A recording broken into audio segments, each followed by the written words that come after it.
right. Talking fast, not a pause in sight. Leanie's got my head in a spin tonight. Oh, shut up, Leanie, can't you see? You talk so much, it's drowning me.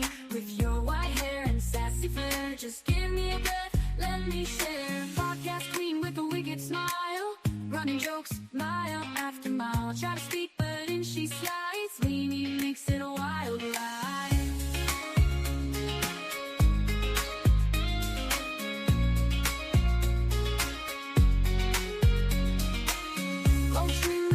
Smile, running jokes mile after mile. I try to speak, but in she slides. Leanie makes it a wild ride. Oh, shut up, Leanie, can't you see? You talk so much, it's drowning me. With your white hair and sassy flair, just give me a breath, let me share. Oh, Leanie, don't get me wrong, can't imagine life without your song. But girl, you've gotta let me in. This ain't just your show to win. So here I stand with my mic in hand, trying to keep this show as planned. Leanie laughs, guess it's gonna stay a little secret every day.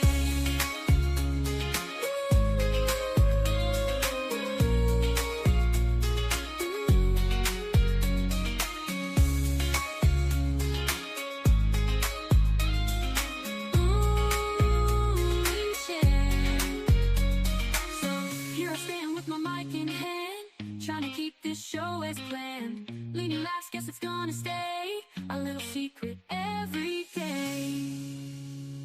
Oh, shut up, Leanie, can't you see? You talk so much, it's drowning me. With your white hair and sassy flair, just give me a breath, let me share.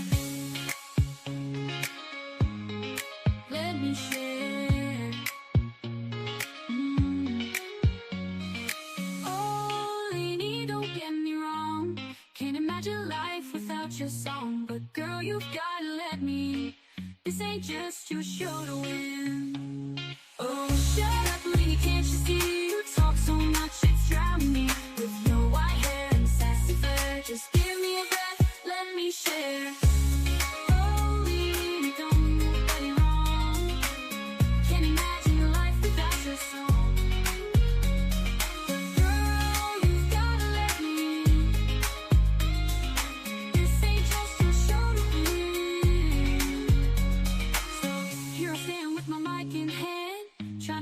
Show as planned. Leanie laughs, guess it's gonna stay a little secret every day. So here I stand with my mic in hand, trying to keep this show as planned. Leanie laughs, guess it's gonna stay a little secret every day. Oh, oh, oh, oh, oh, oh. It started with a chat, just a few of us there, talking about life and the stuff we all share. From kids to chaos and the mess we make, we bonded over laughs and every mistake. From bad hair days to a joke or two, no topic was off limits, nothing taboo. We laughed till we cried, had each other's backs. A sisterhood formed in the middle of tracks. Sisterhood of the chat, we're strong and we're loud. From West Virginia, Liverpool, we're proud. From Texas to Australia, we've got the best. Lifting each other up, we pass every test. From the East Coast to the West, we cheer. From Indiana to New York, we're always here. From late night texts to early morning calls, we've been through it all, big and small. From talking fashion to the crazy stuff, we've got each other's backs when life gets tough. We send memes and pics of the day gone wrong and the occasional "can you believe this song?" We share everything, no secrets to keep, like a wild dream that we never want to sleep. Sisterhood of the chat, we're strong and we're loud. From West Virginia, Liverpool, we're proud. From Texas to Australia, we've got the best. Lifting each other up, we pass every test. From the East Coast to the West, we cheer. From Indiana to New York, we're always here. From Tennessee, where the music plays, to sweet tea nights and lazy days. From England's hills to the country roads, our sisterhood's a bond that forever grows. Sisterhood of the chat, we're strong and we're loud. From West Virginia, Liverpool, we're proud. From Texas to Australia, we've got the best. Lifting each other up, we pass every test. From the East Coast to the West, we cheer. From Indiana to New York, we're always here. Through the highs and the lows, we've been there. When the world feels heavy, we just don't care. We're loud, we're bold, we're a little bit wild. but always there for each other, with hearts so mild. Sisterhood of the chat, we're strong and we're loud. From West Virginia, Liverpool, we're proud. From Texas to Australia, we've got the best. Lifting each other up, we pass every test. From the East Coast to the West, we cheer. From Indiana to New York, we're always here. So here's to the sisters who make life so sweet. We've got each other, no defeat. From the chat to the heart, it's all the same. We're a sisterhood forever in the friendship game. According to Leanie, the eclipse is to blame. But truly the Lord brought us together, and we'll never be the same.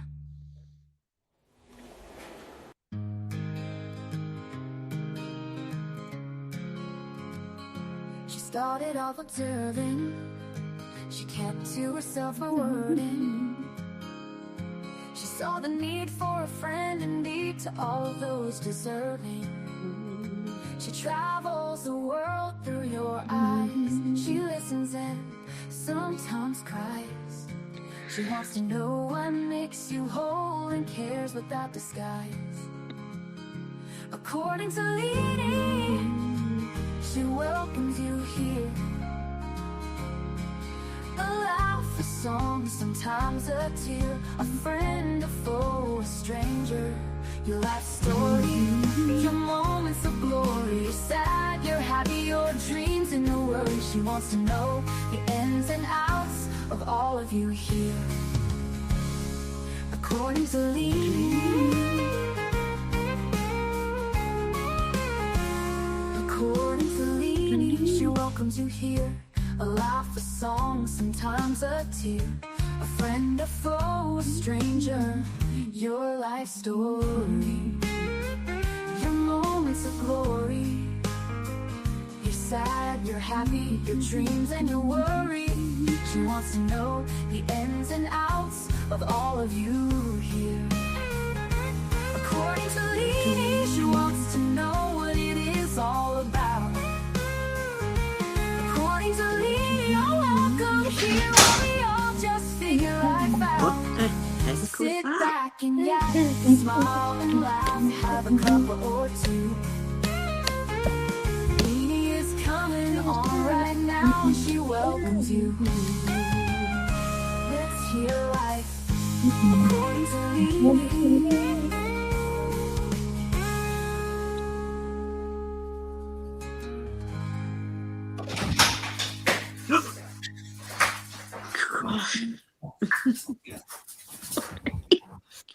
Good evening. What is all that noise? What's the matter?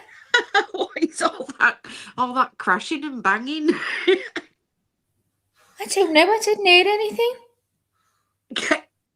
Is Leanie in the kitchen? She must be, because I don't like a lot of. It can't be just me that heard that. Whoa. I didn't hear anything. Did you hear it? Did anyone in the chat hear that? It can't be just me that heard that. Negative, girlfriends. I had What happened? Just a load of smashing. Don't blame Not that lunch, on she me. ate it. I wondered if it was me pulling my mic. Hang on. Oh, that's exactly what it Was was. it this? Yeah, it'll be that. Can you hear it? No. It No. was Leanie coming in with a bang. No, it wasn't. Leanie's been She made sitting here. I've been sitting here with my mic off the whole time. I knew one of y'all was getting your asses kicked in your own homes, and I was just letting it happen. It must be your own, Maggie. I thought you did. What? Maggie, it was you straight up. It wasn't me. Never moved. Yeah, because you think we're moving. Yeah, but I've just said to you, can you hear that? And you said no. Listen. Okay, Maggie, did you drop anything? Who dropped something? No. It sounded like pots and pans. Okay, I promise. Lord have mercy. Listen, I don't know what's happening here. Y'all giving me some freaky. Channel, I think, according to Leanie, is definitely haunted because you know what? I keep writing messages in the chat and they're fucking not going in the chat. They're still in the typing fields. I'm saying hello to people coming in, and it's still there. I'm like, oh my god. It sounded like pots and pans. You sure Alec wasn't dropping pans or something? No, Alice went out the room, and I said, because when he first went out, I said he was talking to the dog, and he was whispering. I said, "It's okay, the mic's on mute." And then he went out into the kitchen, and he opened the door, and I put my hands up to let him know the mic was on.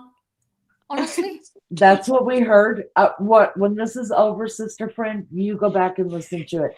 We heard, oh honey, slamming the door and being just, let's go. did you slam the door? Because I'll slam it. Did you? Well, it sounded like it. It sounded like you were getting your ass kicked, Maggie. Okay. Wait till he comes in the room in a minute. Just wait now. All right. Anyways, hi everybody. Let's take. How do you know, Lunchy? Shut up. Me and Gail. Everybody heard it. Fuck off. Why am I getting the blame? Because your my mic was off. moving. So was Lizzo's. No, but your thing were moving. You know, the ring around your circle every time it clattered, that were moving. Which? You know the ring. Go ahead. I don't know what it was. The ring around your picture. You know your photo, your avatar. There's that ring that moves. It pulsates, doesn't it? When you yours was pulsating every time there was this loud clatter. Well, I tell you what, I'm more deaf than I even thought I was, because I've warned him about shutting the fucking door. It's going to be amazing now. No, don't murder him. We need him around. I will murder him, mind your own business. Hey, that is my business. I want to my murder him business. for content. I will. Oh, for content. Okay, content is a whole different story. Okay? Exactly. Imagine it. I'll give you the best photos, everything. I'll zoom right in. At the strangulation mark, I'll zoom right in. Let's go ahead and take roll call, you guys. There's always going to be murder in the house.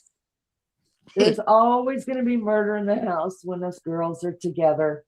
Listen, even if they're in chat, we're screaming at each other. You can bet that we're yelling at each other. You woke J Brad up.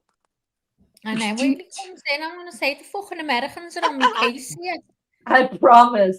Listen, the minute we close this out, Max, just listen to Lizzo singing in the background, and then it goes. Made up for you. I am. It was completely made up. It wasn't me. Then it must have been out. Okay, it was your honey. Shut up, Maggie. I'm done talking to you. Yes, the lorry is getting some needs. I've already got a set, John. I don't need them any better. Shut up. Cow. You know what? It now. All right, here. We do have a situation. You ain't joking. All right, listen, here we go. Let's take some roll call, you son of a biscuit eater. Just Becca was here. Hello, love. Good to see you, honey. Anomaly, good to see you. Thank you for coming in. Lunch lady, y'all, is here, the real one at that. I just sent a picture of me with my chicken. Super excited. I'll check it out. Thank you. You know what? Oh, we have 2 lives open. Okay. I was like, wait a second. I don't see Lisbeth at all. Oh, this. I was just talking about you, Lizzo. Okay. What? It's all.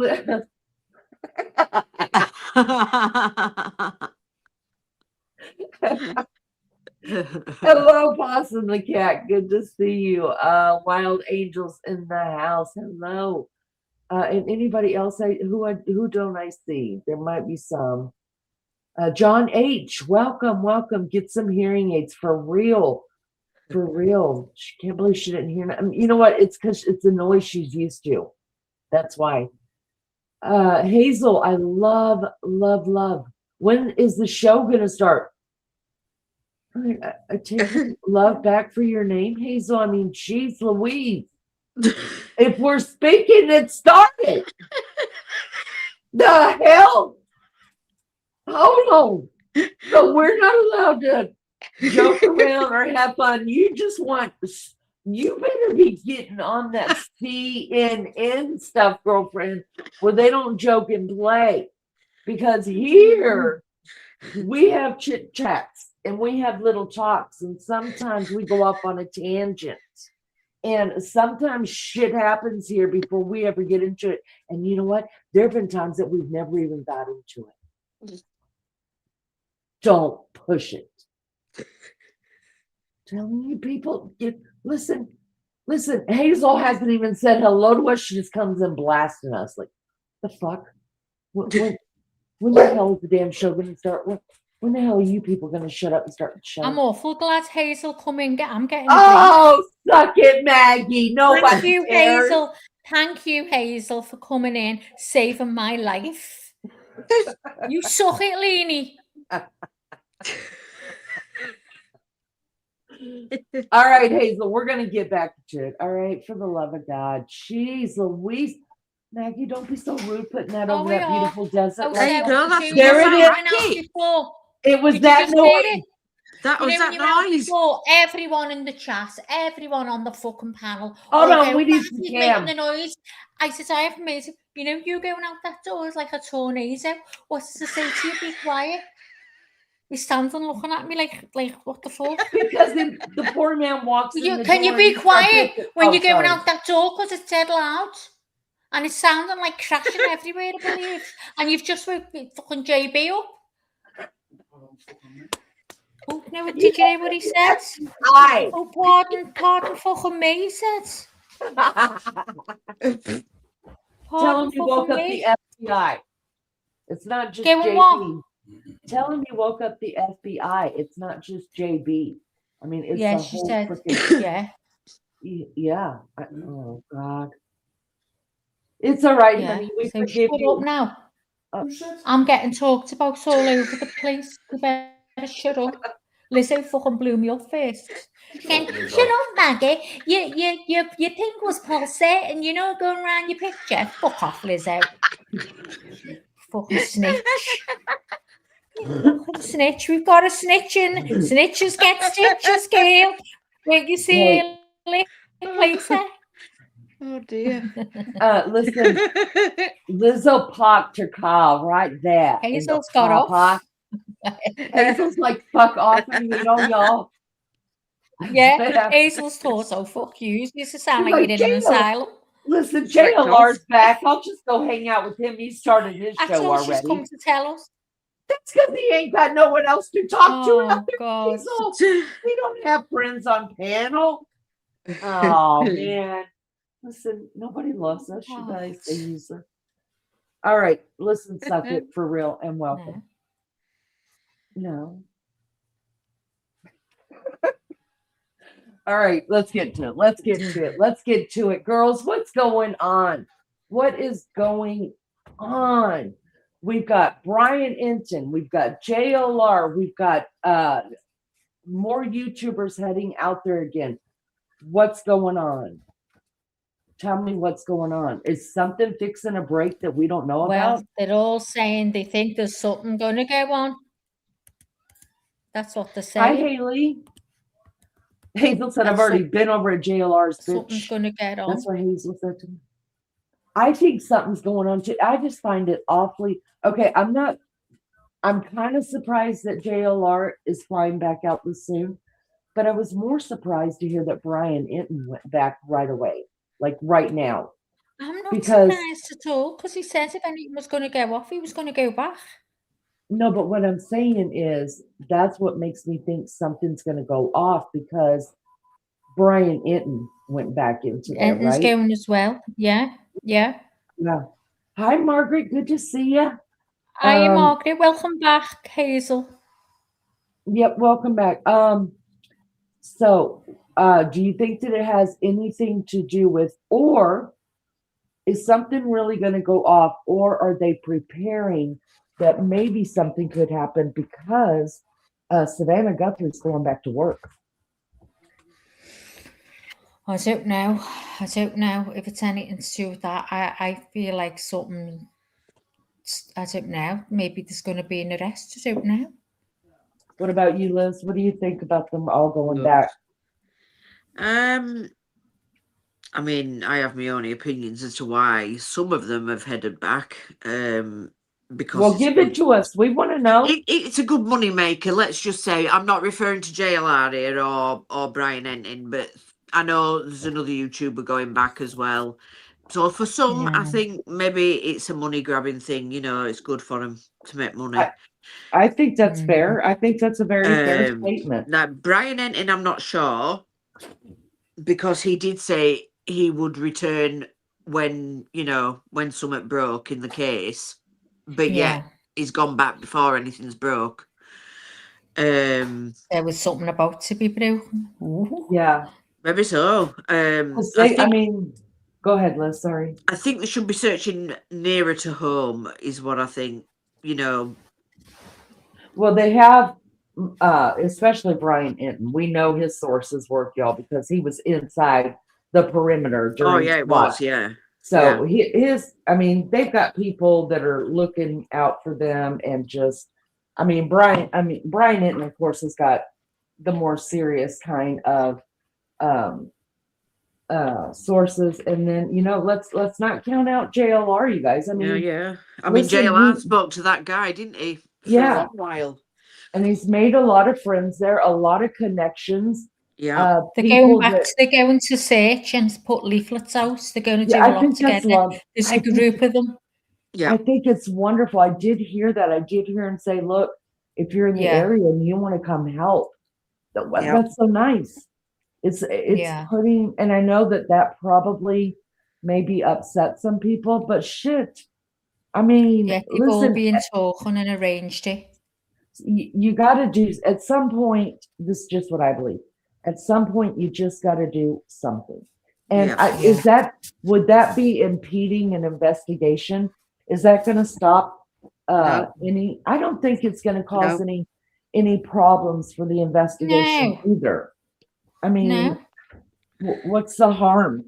I've been listening to something today by an ex-cop, Lee, saying he doesn't understand when, you know, that is it Echo Search, have I got it right? Yeah. Yes. Are they coming back? Help, they offered their help now. They offered their help at a time in you know, that it happened that they'd opened the house and everything was done basically that they wanted to do. You know, they were looking at other things, and he doesn't understand why they were stopped at that time. It just doesn't make sense. Are you kidding? I didn't know that. Yeah, they wouldn't allow them. Yeah. They wouldn't allow EquiSearch to go in? No. Why? Cajun Navy. I know that's a dodgy Cajun Navy, but they wouldn't let them either. But as they said, EquiSearch is renowned for, you know, going in and doing searches, and they're really good at it. And they were refused by the sheriff. Hi, Lolly. So you've got to ask why this sheriff is turning everyone away and not wanting their help. What's he got to hide? Why not? It makes you think, because he's so dodgy anyway with everything that's come out. It starts making, I mean, I've been thinking stuff, I've been thinking all kinds about everything now. But you just don't know, do you? You never know. It's as simple as that. Anything is possible at this stage. Well, you know, there are still quite a few people that think the sheriff is involved in some sort of way. Yeah. Don wants to know the sheriff. Did he do it? Margaret says because he's a nutter. Yeah. I mean, at this point, you know, we say it over and over. Everything is still can be put into the puzzle, and we're not taking anything off the table. Now, for me, the girls have their own puzzle going on over there. You guys, we're putting our own puzzles together. But for me, I'm not going to consider Donald Trump or the aliens. Other than that, come at me. Come at me with what you think. But I mean, it makes me wonder, is something in this, maybe he doesn't directly have something to do with it, but maybe he knows more. Oh, see, I wasn't thinking about that. Does he know the criminals? Yeah, because he's covering for them. Yeah, that's a good thought. But the other thing I was thinking was, will this case uncover something that he's done? Maybe Hi, so. Marion. Good to see you. Thank you so much. Hi, honey. Wild Angel says, remember the Kylie Rodney case, similar thing happened with that. I didn't follow that case, to be honest. I wasn't even on YouTube when that happened. I watched all of that, yeah. Yeah. So there's that. And then there's been a couple things that have come out in the last day and a half, 2 days. Oh, new ears subscribe. Thanks very much, Marion. Another That's very subscriber, kind. Lee. Thank Can you so everyone much. hit the like, please? Thank you. Oh, listen, troublemaker number 1 is in the house, y'all. Oh, who is it? Alex Cleary. He was last night's token husband of YouTube for me. He's funny as hell. Alex Cleary is one of the most funniest people I've ever seen on here. You say that to me all the time. Well, I said one of the most. Alex, so don't come in here thinking you're replacing me. Oh, listen, but Alex is he. Remember, I told you this early this morning. I'm only kidding, Alex. Their humor is just like ours. Listen, yeah.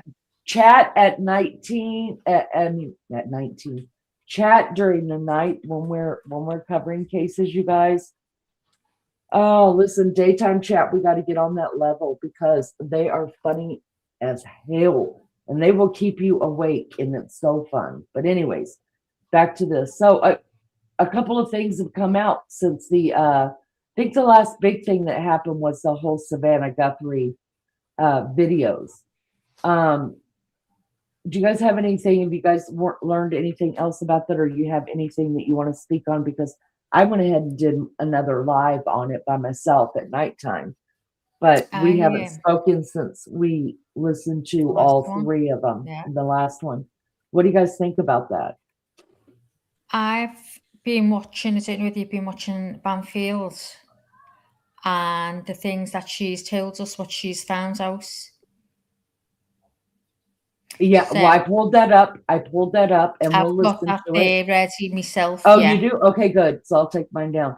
Liz, what do you think? Do you have anything about interviews? No, not really. I mean, obviously we can't get Dateline, so I don't know if anything happened on that. Was it good? Did you watch it, Lee? I did not watch it. And the reason is because hold on. The reason is something happened that night. Does anyone in chat watch it? Yeah, somebody in chat had to have watched it. And but something happened that night and I didn't get to watch it. And then to tell you the truth, I forgot about it till last night. That's the truth. But yeah. You know, stuff happens in your real life and you have to because we need you to share us it. I mean, I can get it if I want. I'll download that for me. Yeah, we can do it on the side. We just can't do it because if you guys notice one of my lives recently, which I knew was going to be taken down. It was taken down because I showed 2020 again. The one where I talked about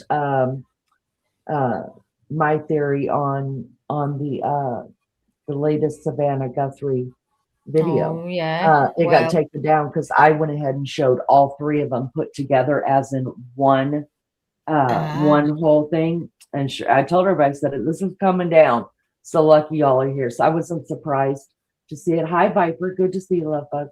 And Alex knows a Scouser when he hears a Scouser. Just letting you know that. Maggie, where are you from, Alex? God, that's can't be American, no, me a Scouser. I can't get over it. Do you know where he's from, Lee? No. Well, I had medicine in my mouth. Sorry. I said, I ain't telling. He's from Dublin. I love the Irish accent, Alex. Do you know, I did not even know, and I should have known by looking at that name. Cleary. Yeah. See, I wouldn't have got onto that. I'm here. Yeah, no, I was just I've been listen, since we've been following Jody Arias, I've been having a ball with Alex and all those people in the nighttime chat. Listen, if you got insomnia, y'all, if you got insomnia or you wake up to pee or you're just like, oh, I can't sleep right now. You're up for 5 minutes, getting you a snack of grapes and something really, really healthy for you to eat before you go back to bed. Check in recording Delaney because we're probably here. And it is great fun. Hazel is tapping her feet. I can hear it from here. Like that. Okay, now I just say I've been loving me some Hazel. Hazel, I'm back to you loving your name. That shit's funny. Say it as it is, Hazel. Just be you. It's like, you know what? None of you three are impressing me, bitches. Can we just get to what we're here? What does the title say?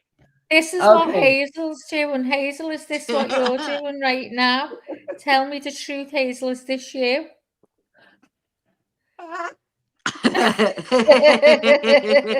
Not impressed at all. Let's get on with it. All right. Okay. Hello, you better Hope's get on with Echo. it. Hello, Hope's Echo. Good to see you, love bug. Yes, Hope sir. you're okay. All right. You know what? Let's go ahead and pull up our Banfield, our sweet Banfield. She's funny as hell. I like her. Jesus. Jesus. All right. Jesus, you I'm a find Jesus. Jesus. Yeah. Jesus. All right. Fair use disclaimer. Copyright Act of 1976 gives allowance for this content to be used for purposes of criticism, comment, news. Did you hear that, Hazel? Comment. It's coming. News reporting, teaching, scholarship, and research. We are floating it on the bottom. One of the mods will be kind enough to float it in chat for us, our disclaimer. And we're going to go ahead and listen to what Banfield has to say. Listen, she's not my boo thing. My boo thing is Nancy Grace. Y'all know that. But Banfield, I think she's got her shit together.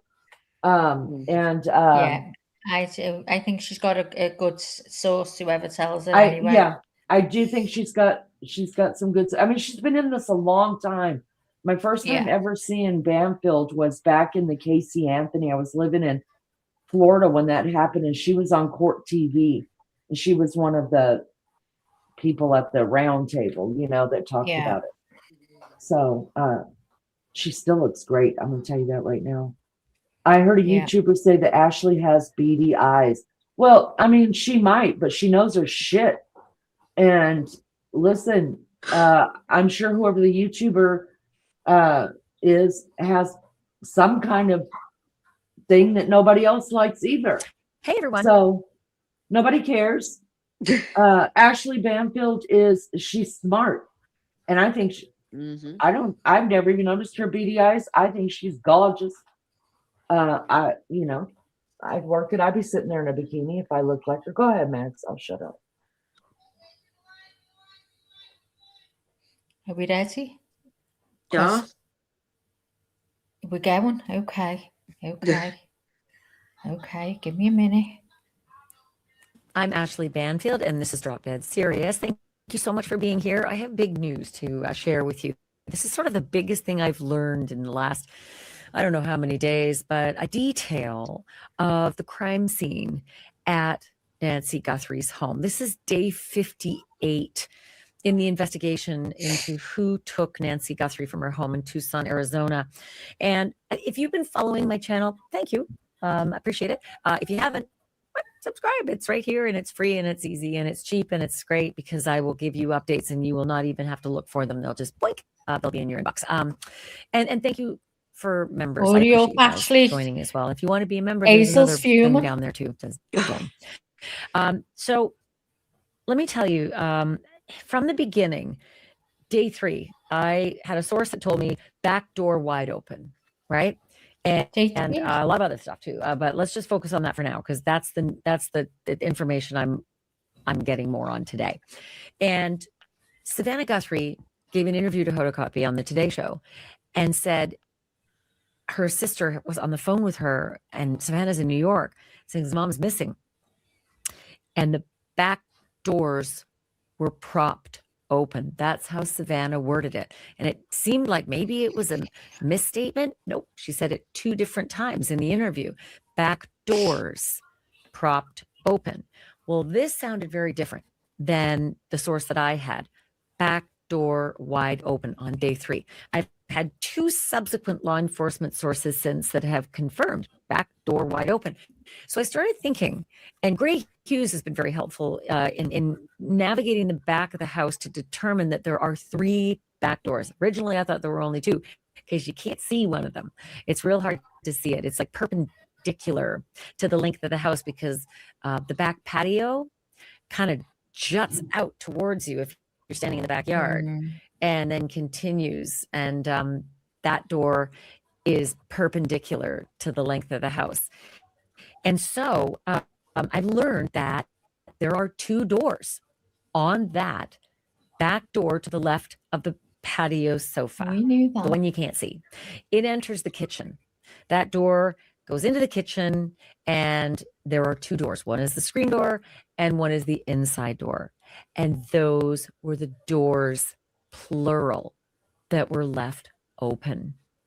So when Savannah says the back doors were propped open, it's one entrance, but 2 doors. I had guessed that that might be what had happened, that one of the doors had a screen door or a storm door, but I didn't know which one. And it is not the one to the right of the sofa on the outdoor back patio, because there's a lovely bluish door, to the right. No screen door that we could see there. Maybe it's on the inside, I don't know. But the entryway that was left open was that one that goes in the kitchen to the left of the back patio sofa when you're looking at the back. So that's one big earth-shattering piece of information that I was able to determine after talking to several sources in law enforcement. Another detail that really floored me was that the perpetrator used Nancy's flower pots to do this. He took her beautiful flower pots that I can only imagine she spent time nurturing and making beautiful for her back patio, and he used them for his evil fucking plot. He took her beautiful flower pots and he propped open that screen door. Remember, I also told you that my sources in law enforcement told me that the Guthrie kids had told them in law enforcement that their mom rarely locked her back doors. This might have been one of the ones that was unlocked. And he opened that screen door and he propped it open with a flower pot. I'm not able to tell you if that inner door also had a flower pot. It is possible that door just stays open, right? Because it's a heavier door. And in one of the photographs, you can see it behind Savannah as she's playing guitar in her kitchen, and Annie's off to her left at the kitchen window, the kitchen sink. That kitchen sink and window is sort of just overlooking, what would be the flower pots. It's just so frustrating to think that filthy, vile beast deflowered that kitchen, that entrance, that family home. But he did. My sources say that's where he got his entry. But that's not the only thing that he did. He also took Nancy's beautiful flower pots and he propped open the back gate.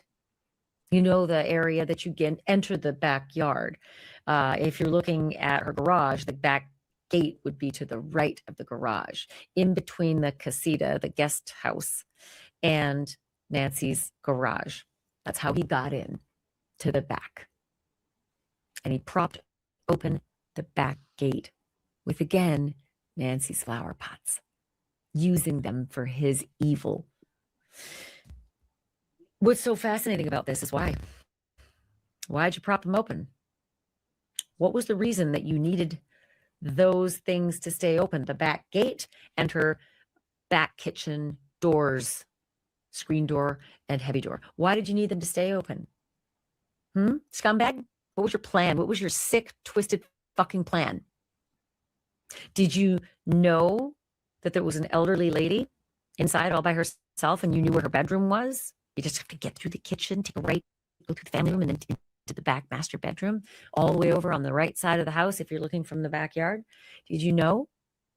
Had you been looking through her windows, making sure that you knew how to get through that place in the dark? Is that what you were doing?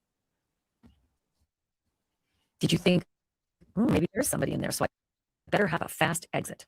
Because I'll tell you something.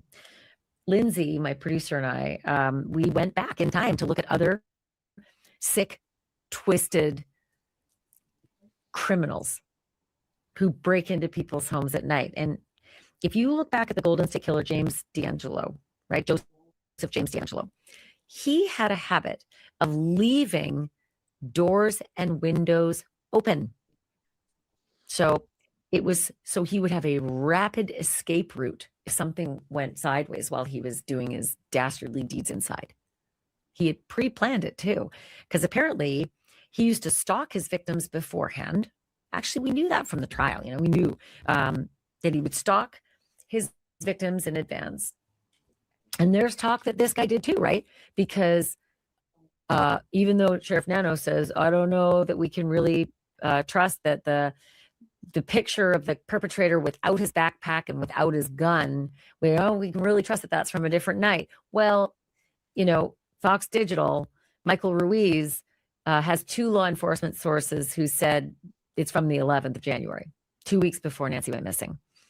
So this guy was stalking Nancy and stalking the house and finding where the back door was unlocked and finding where the spotlights needed to be knocked off, and smashed, right? Because we saw them hanging there. We saw those spotlights dangling by the other back door that goes into the garage or to a storage room. We're not sure what's inside that door, but it's not necessarily the house. Maybe he took those lights out 2 weeks early, knowing I'm coming this way.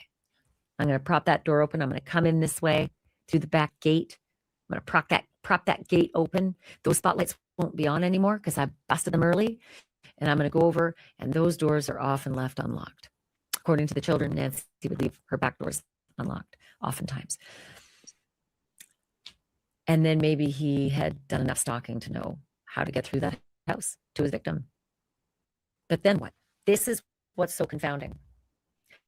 So then why did you go up the front walk and right up to the front door and disable that camera if you weren't planning to use that door? And eventually you did use that door, because we know that Nancy's blood, according to my source, starts in the front foyer of her house inside, those blood droplets.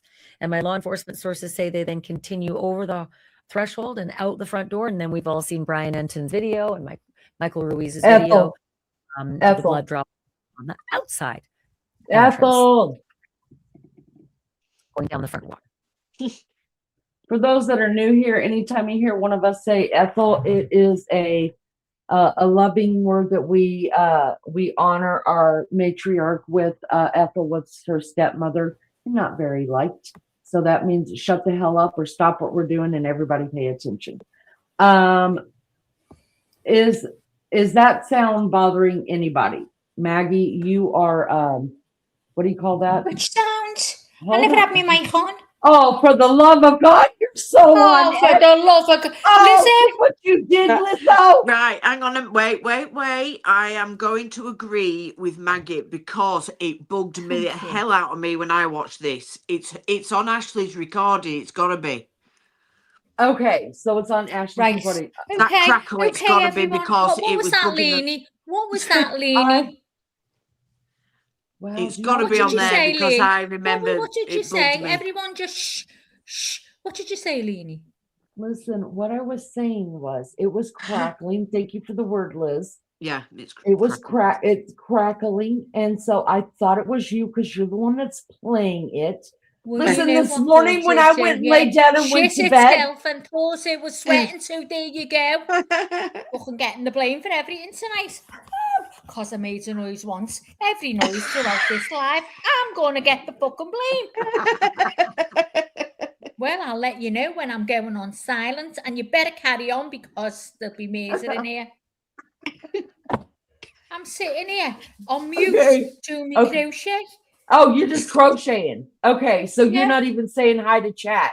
Do you see what's happening, No, chat? but no, I'm not. I'm Oh. leaving you. You're in the fucking chat. I'm watching you. Oh, are you? That happens a lot Hello to to me. everyone People in are chat. watching me. Thanks for coming in. Please hit the likes. And if you would sub up, we'd be made up. Because this is what's going to go on every night. And you'll soon be fucking one of us killing each other. That's right. Mm-hmm. Atonement. I don't need you coming in here sticking up for anybody. We don't need that, and we don't need. Listen, y'all. Before you're bitchy to me, can you please at least say hello? I'm gone. I'm going on silent. I'm going on silent. Tell me if you can still hear it. If it's something from me, let me know. It's not your mic, silly ass. It's when you're playing Banfield. It is silly ass. He's just said, so what can we still hear then? Oh my God. You know what? Let's just go on. But I wanted to say about the blood really quick before Maggie pushes on.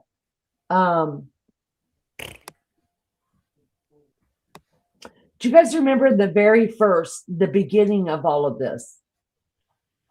I think it was Nancy Guthrie who said, it was one of these two. It was either Nancy or Banfield, but I'm pretty sure it was Nancy that said her sources told her that the bedroom was bloody or the bed was bloody. Do you guys remember that? It was like the second, third week or something. Yeah, he was blood in the bedroom. And then Nancy, I think it was Nancy because Ashley has always said that her sources said there was just blood in the foyer area right there. Because even we've said if there's blood outside, there's blood right there inside. It didn't just start right there. So, I know people have seen it and we've got it pulled up about what Brian Enton had to say because not everybody listens to Brian Enton, and just because they don't think about it, I'm not saying anything negative about that. In fact, y'all sub up.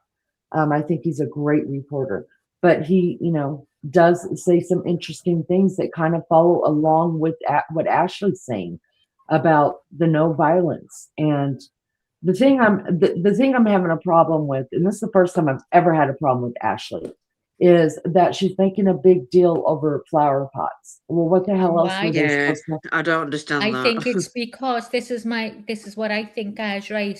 Because she knew Savannah's gonna strangle her when she sees her because she put out there about her brother-in-law. So she's acting all over the top now, like poor Nancy did that, babe, do that on poor Nancy. Oh, that makes sense. That's why she's doing it. Going over the top about everything lately. So wait a second, y'all. The blood that is on the outside of the house in front of the door is confirmed to be only Nancy's. The blood that's inside and wherever they haven't, that blood right there that we've been seeing all this time, that's confirmed to be Nancy's blood. Somehow, somewhere, there's blood in this house, and they said it's a mixture of different blood. So, I'm beginning to think, if it's a mix of, did they say a mix of blood or a mix of DNA? Because wouldn't mix of DNA in the bedroom? They definitely didn't say blood. They said mixed. It was something else mixed. Yeah, mixed source of DNA, maybe, or say like fluids, and they said not necessarily blood. Yeah, that's a horse of a different color, you guys. Mm-hmm. Yeah, and how can they say that even has something to do with this case? Exactly. How can they say that? Okay, so now we know. All right, so the blood, the only thing we've heard of the blood for sure is that's Nancy's, right? Yeah. Am I correct about that?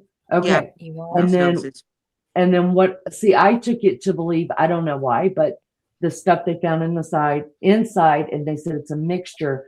I don't know why I automatically went to blood because that's all I'm thinking. No, it could be anything. They did say blood at first. I remember it.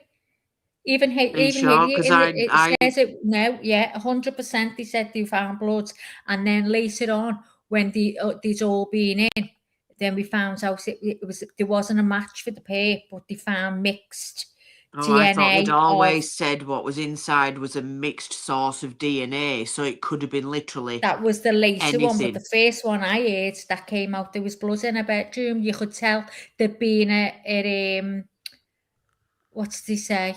Hi, Lori. There'd been some type of struggle in the bedroom. Yeah, They found blood in there. Let's see. So, Margaret is saying outside yes was mixed DNA. Margaret, I'm going to need your source on that because the only Yeah, as far as I Yeah. know, it was just hers on It was outside. Just Nancy's is outside on the door, yeah, on the step. because I even questioned how many places did they swab every little piece, every little dot of blood to make sure it was only Nancy's? That's my question. Also, I believe that had they picked up that stupid mat outside, we would have a mixture of DNA out there. I think that there had to be spit or something. We know they didn't even fingerprint the damn door. Here's you a guys. question for you. So, nothing to do with the blood, but you know the way they say there might have been a change of plan. Brian You said, Inton. Thank you. Sorry, I just wanted to. Okay, go ahead, Maggie. Sorry. remember at the end of the live we were talking, and you come out with it straight away, and you said, right, this is what I'm thinking, and you come out with it saying there'd been a change of plan. They'd gone out the back, right? What I was going to tell you. Oh yeah. So they're saying that the Pope knows it. Knows it in some way, has messed up, blah blah blah. If that's the case, why didn't he know she was bad on her legs? And that would have been. Okay, I want to respond to that because I didn't say they took her out the back. I said that was their plan to take her out of the back. And then when they realized that she couldn't walk. Okay, so imagine like when you get up in the morning, man, let's just face it. Now I understand what you're saying, but they're saying that the Pope knew it. Well, if he knew it, why did his plan have to change? Because he knew she couldn't walk anyway. I think she could walk. I think she could walk from here to the bathroom or here to there. But I'm thinking when they got her out of bed, she was even more stiff. So she was struggling. You know how you have to sit there sometimes and just work out your body? Like I can't bend down to pick up a sock until my back says, all right, we're good to go. Let's go. You know? So that's what made me think that's when the plan changed. Or maybe it's just a thought. Maybe she did have when her heart thing spiked. Maybe the fright of it all caused her to have some form of a heart attack. And then it would have meant that they'd have to carry it out. Carry her. She's too heavy for one person. That's what There's one two of the them cops there. said today. Yeah, so they have to change their plans and take it out the front at the last minute. The plans change. Yeah. And do you think the when he was trying to take the camera, that he knew the camera was there, but because they knew they had to take it out the front, and that's why he went round to take the camera off. He did know it was there. I've always said he was looking down at the step. He knew where he was going. He went to the left, to the sort of thinking it wasn't going to catch him, to around the wall there, and then he come in front of it, obviously. But I think he knew about the camera, never removed that, because that'd be noticed straight away. If he'd been there earlier and moved that camera, that Nest camera, then Nancy would have seen it. People visiting the house would have seen it had gone. So it never got moved. So maybe they were going the back, and they were obviously going through the back, and that's why once he knew, this guy said today, he thinks there's obviously been more than one, which we've said, that one's had they think tied up inside, and he's gone and removed the camera because he knew they were going out that way, and they think that the car was brought where I said with no headlights on. So I was made up. And I think now when I go back and watch the perp on the porch, it looks like he's talking to someone inside. So I think that door's already open. Not the screen, but the inner door is already open. Well, and we also do know that the the video that they put out to us has got a splice in it. And there's only one reason to splice a video, and that is to hide something out of it, right? Yeah. So that's even more reason for me to think that this changed mid plan. It changed when they realized how bad she was, or just like Lizzo said, she died of a heart attack, and the blood that we're seeing is skin slippage, or when you grab an older person's skin, it tore. Tears, should I say? And so because there were signs of struggle, weren't there, in the doorway? Apparently the little side table had been knocked over, so there were signs that there'd been, I don't think it was a struggle. I think maybe the person inside was trying to hold her up, prop her up or whatever, or do something, and maybe that's where the blood was dripping there and outside. Or they'd been rushing her out and she'd lost her balance and fell, because she couldn't go as fast as they wanted her to. You see, I think if their plan was to walk her out, she would have definitely had her slippers on. They would have made sure she'd something on her feet, because she's not going to be able to walk in her bare feet. Would they have I don't think they cared. I don't think they cared. But you know what, though? The more I think about that, I mean, that's my working theory still, is that she was dead when she came out of that house. Yeah. And I know a lot of people have challenged me on that and said, well, she was still bleeding and you would have to be alive. Not unless she actually started bleeding and then died. And it was in a tarp, and they're carrying the tarp, and the tarp is just dripping the blood out of it. Who knows? But it's still worth talking about. I think it is anyways. And there's just so much more to think about now. So much more. And I wonder if the perp is sitting back going, oh, good job. Good job. You got that one figured out. But what about this? Or does the perp hear somebody, and I'm not saying it's us, but it maybe is. I don't know. And it scare them. What do you guys think? Say that again, Lee? So I wonder about the perp watching all of these programs, right? Yeah. Whether it's ours, whether it's Banfield's, whether it's Brian, of course they're watching the ones that are out there in Tucson, right? And say Brian's got something figured out, or JLR has figured something out, or Ashley has figured something out. Is he sitting back going, oh, good on you? You got that part figured out. Oh, no, that's wrong. Or is he sitting back shaking in his boots going, holy shit? Holy shit, probably. That's what I'd be seeing. I'd be scared. When they get them in and they find out the truth, 9 out of 10 of the times they say, by the way, just for example, I'm just saying this for example, we didn't go through the front because we had to. We had to do because of this, that, and the other. They tell them, and then they learn, then the cops, they tell them, you wasn't right on that, by the way, or you were right on that. Do you know what I mean? About certain things they done. You said that's how we find out if we got something right or we got it wrong, because the papers usually tell them in the end. So weird. Read what the FBI put in there. I'm going to look that up really quick. And they reckon they done it with just the puppets. There was someone bigger behind them. It wasn't a defibrillator. Help me out. What it was? No, pacemaker. But would it show as a heart attack? Because they said it did show that there was a spike. It was a spike. At 2 a o'clock. Huge spike in a heart activity or whatever. And I asked, didn't I, how often does a report from that go to the GPs? All right, so listen to this. No, a standard heart pacemaker cannot detect or show if you're having a heart attack. Pacemakers treat slow heart rhythms, while heart attacks are caused by a blocked blood vessel, which a pacemaker does not prevent or monitor. The different uses are: a pacemaker is not designed to detect the muscle damage or blockage caused by a heart attack. Symptoms still occur if you have a pacemaker. You can still have a heart attack and should watch symptoms like chest pain, cold sweats, severe fatigue. The device limitations: a pacemaker cannot stop a heart attack, though it may be affected by one.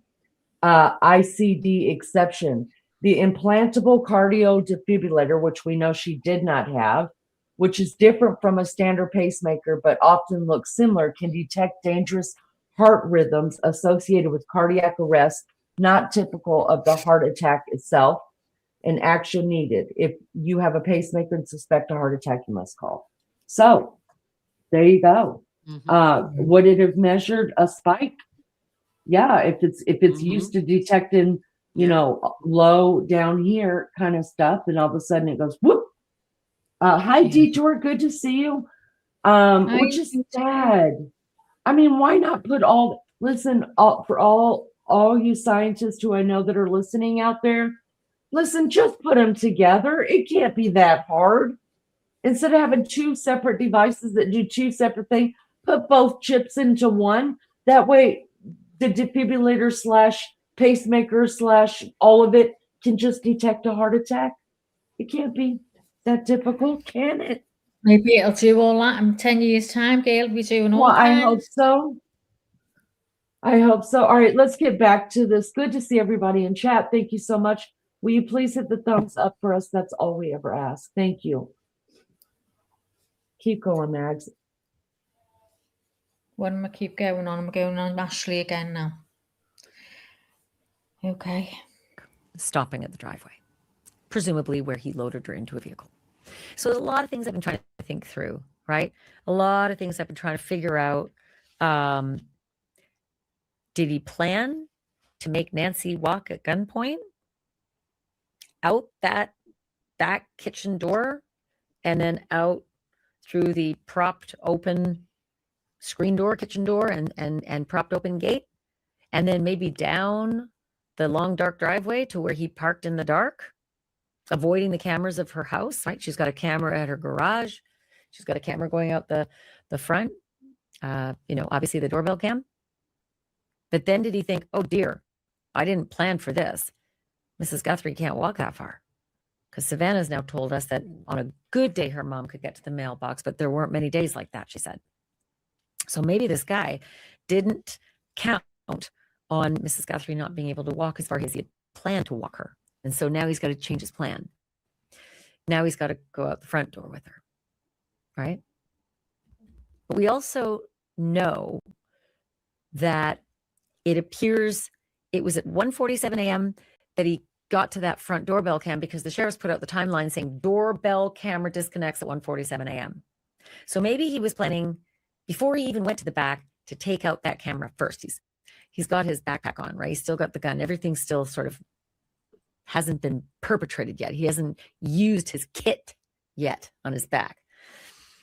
And maybe his thought was, I better take out this camera first, because eventually I plan to drive and I don't want this camera seeing the car drive. I also want to know if this camera's live and connected to the cops, or if she hears something and calls the cops. So I'm going to take that camera out and then I'm going to wait.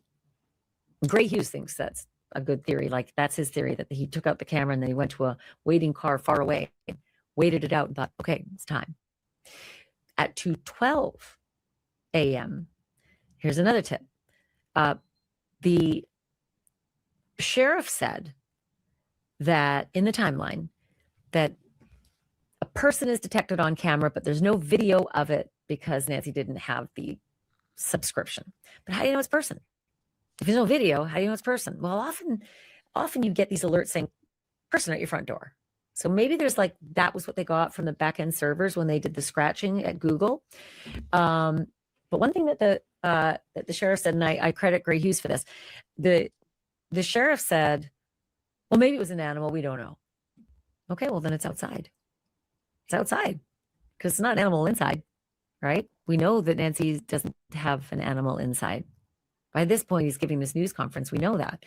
So that's a bit of a telltale, right? That he says, well, maybe it's an animal, but at 2:12, there's a person detected on camera.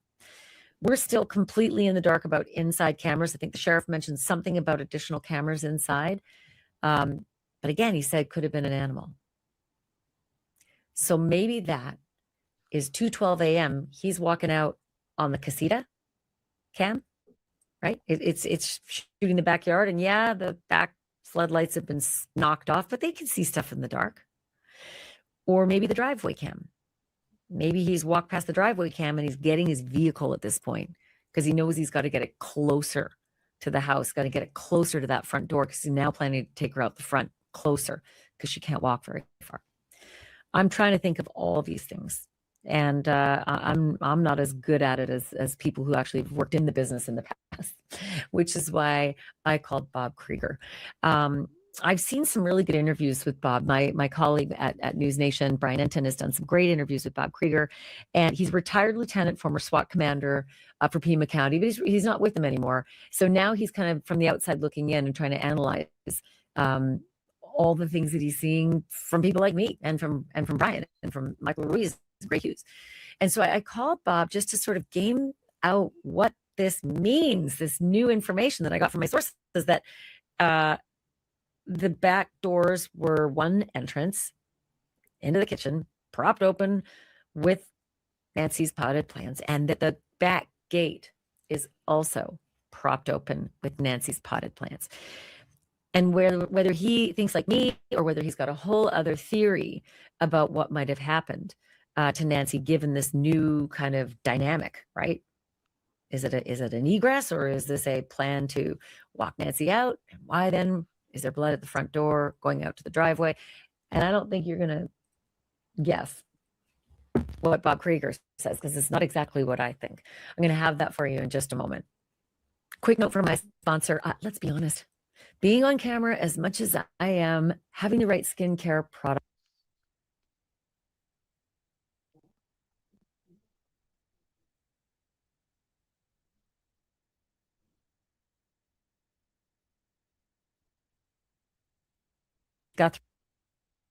Guthrie's house. The fact that we now know which of the doors were propped open, and it's just a single entrance. It's not multiple doors in the back were propped open. Is any of this sort of surprising to you? Yes and no. Not really knowing why or who propped them open. But it would tell me that if it was a suspect who did it, they probably did it to have a quick avenue of egress to get out if something happened or went kind of against their plan. And just so you don't get lost in the house. They're going in, even houses are small. Sometimes people can get turned around. So there's reasons why it could have been, and a little surprising because it's gonna. I guess at 1 o'clock in the morning, it's not gonna show up too much in the neighborhood, but it is the backside of the house. But still, a propped open door is something that you look at and say, "Oh, that's kind of weird." Weird, but do you see it a lot? In the investigations that you guys have done over the years, do you see that a lot? I personally haven't. No, usually it's either forced entry, which is no way to cover that up, or the doors are closed and just left unlocked. To see something propped open, kind of like this whole investigation has been, it is definitely a little bit different than traditional things I've seen in burglaries and any kind of call where someone goes into someone else's house. I'm also trying to think through the gate, So we know that he made entry through this back open door. If you're looking at the back of the house, it's to the left of that little patio sofa. You can't see it because the door is perpendicular to the length of the house. So you can't see it from most of the drone shots in the back, but it's there. And I missed it at first and then found it later. But he made his plan and he went in those doors and he propped them open with the flower pot. And I'm not sure if he propped open the inner kitchen door, but he propped open the outer screen door. But he propped open that gate as well. And I'm gaming that out, trying to think of, so is this again what you just mentioned, the quick egress, or is this something that guys will often do? Quick egress. If most gates, honestly, most people actually lock their gates more than they lock their doors. So to find a gate that was open, and again, I think we're assuming that he did this because I also say this, it's not that uncommon for folks to prop their gates open. If you're doing something going in and out a lot, now maybe not an 84-year-old woman, a little less probability there, I would guess. But yeah, that's, again, the way just fencing and walls are in Tucson, it's a little different than just your normal cyclone fence and things like that. So sometimes you can't even find the gate. So it's to see both of them done is, I guess, a little more. It makes a little more sense than just see one of them done. So I think I'm trying to think like this this monster, right? He's got a plan, probably knows who's there, probably knows who he's going in for by this point. The back floodlights have been smashed, probably on another date, probably on the date that he showed up without the gun in the backpack on that front video. And he makes his way into the backyard, knowing he's going to hit one of these back doors. And the Guthrie kids told the police that their mom used to leave several of her back doors unlocked. But it almost feels as though he's planning to bring her out that way, because if you're propping him open, maybe it's a good quick egress, but it's also a way, I'll bring her out this way as well, so as not to go out the front of the house, because God, what if someone's driving by? Yeah, possibly. If I were doing it, I would probably go out the front. The backyard with the yard itself, that's easy to get through. But once you get beyond that back wall, you're looking at, just desert area, a lot of rocks, a lot of brush, a lot of cactus, things that are going to make you fall down if you're not familiar with it. It's definitely a much more difficult route to go. And it's not easy to get to a road or a car that might be waiting or any of these things. So whether you're carrying her or whether she's walking with you, definitely much easier route out the front. So well, I'm thinking he's got the car at her garage, so he just needs to clear that open gate with her and load her into a vehicle, or he's got his car down. And I think I'm going to retract that statement, because I don't think he would have brought the car up to the garage seen on the camera.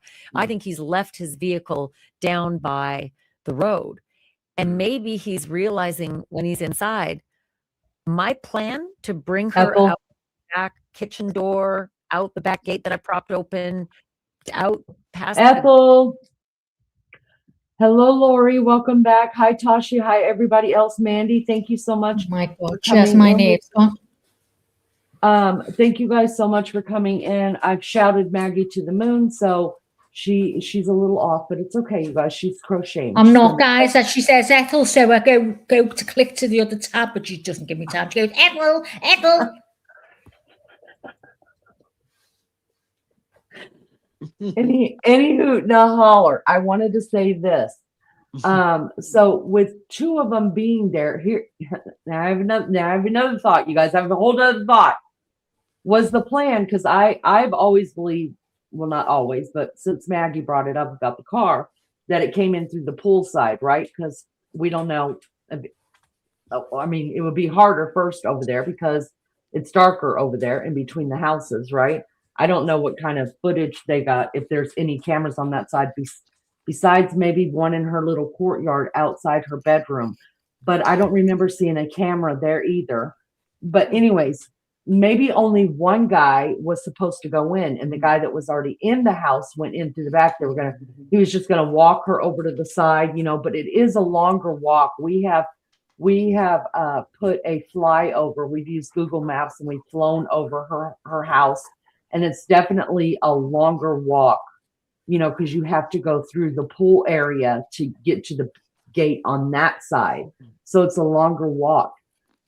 Somebody said in here, right here, Sandy said it a while back. She said he found her in bed. He had that smelling stuff to make you sleep. From that point, he picked her up and threw her over his shoulder and out the door. She hit her mouth or her nose on his backpack.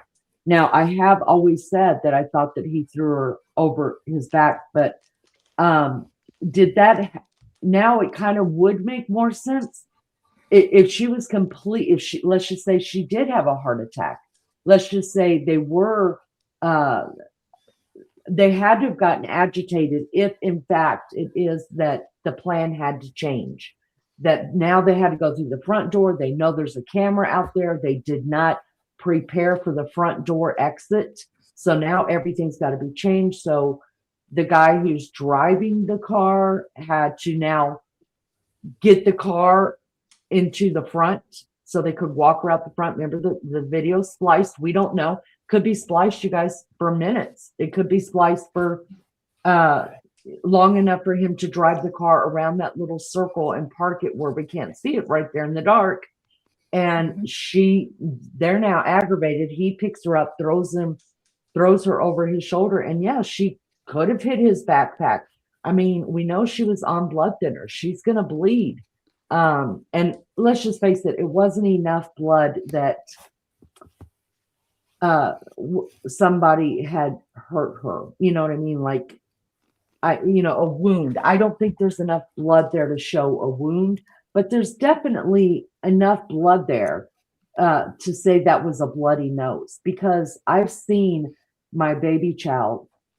He used to have terrible bloody noses, and the only thing that would stop him was he would fill up the sink in the bathroom and stick his face in it.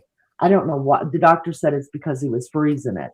So, and it looked like a crime scene when he was done. He tried his best to get up all the blood. He couldn't get it. I mean, the blood just dripping, drip, drip, drip the whole way he walked. It was amazing to me how much blood he would lose, and it used to scare me.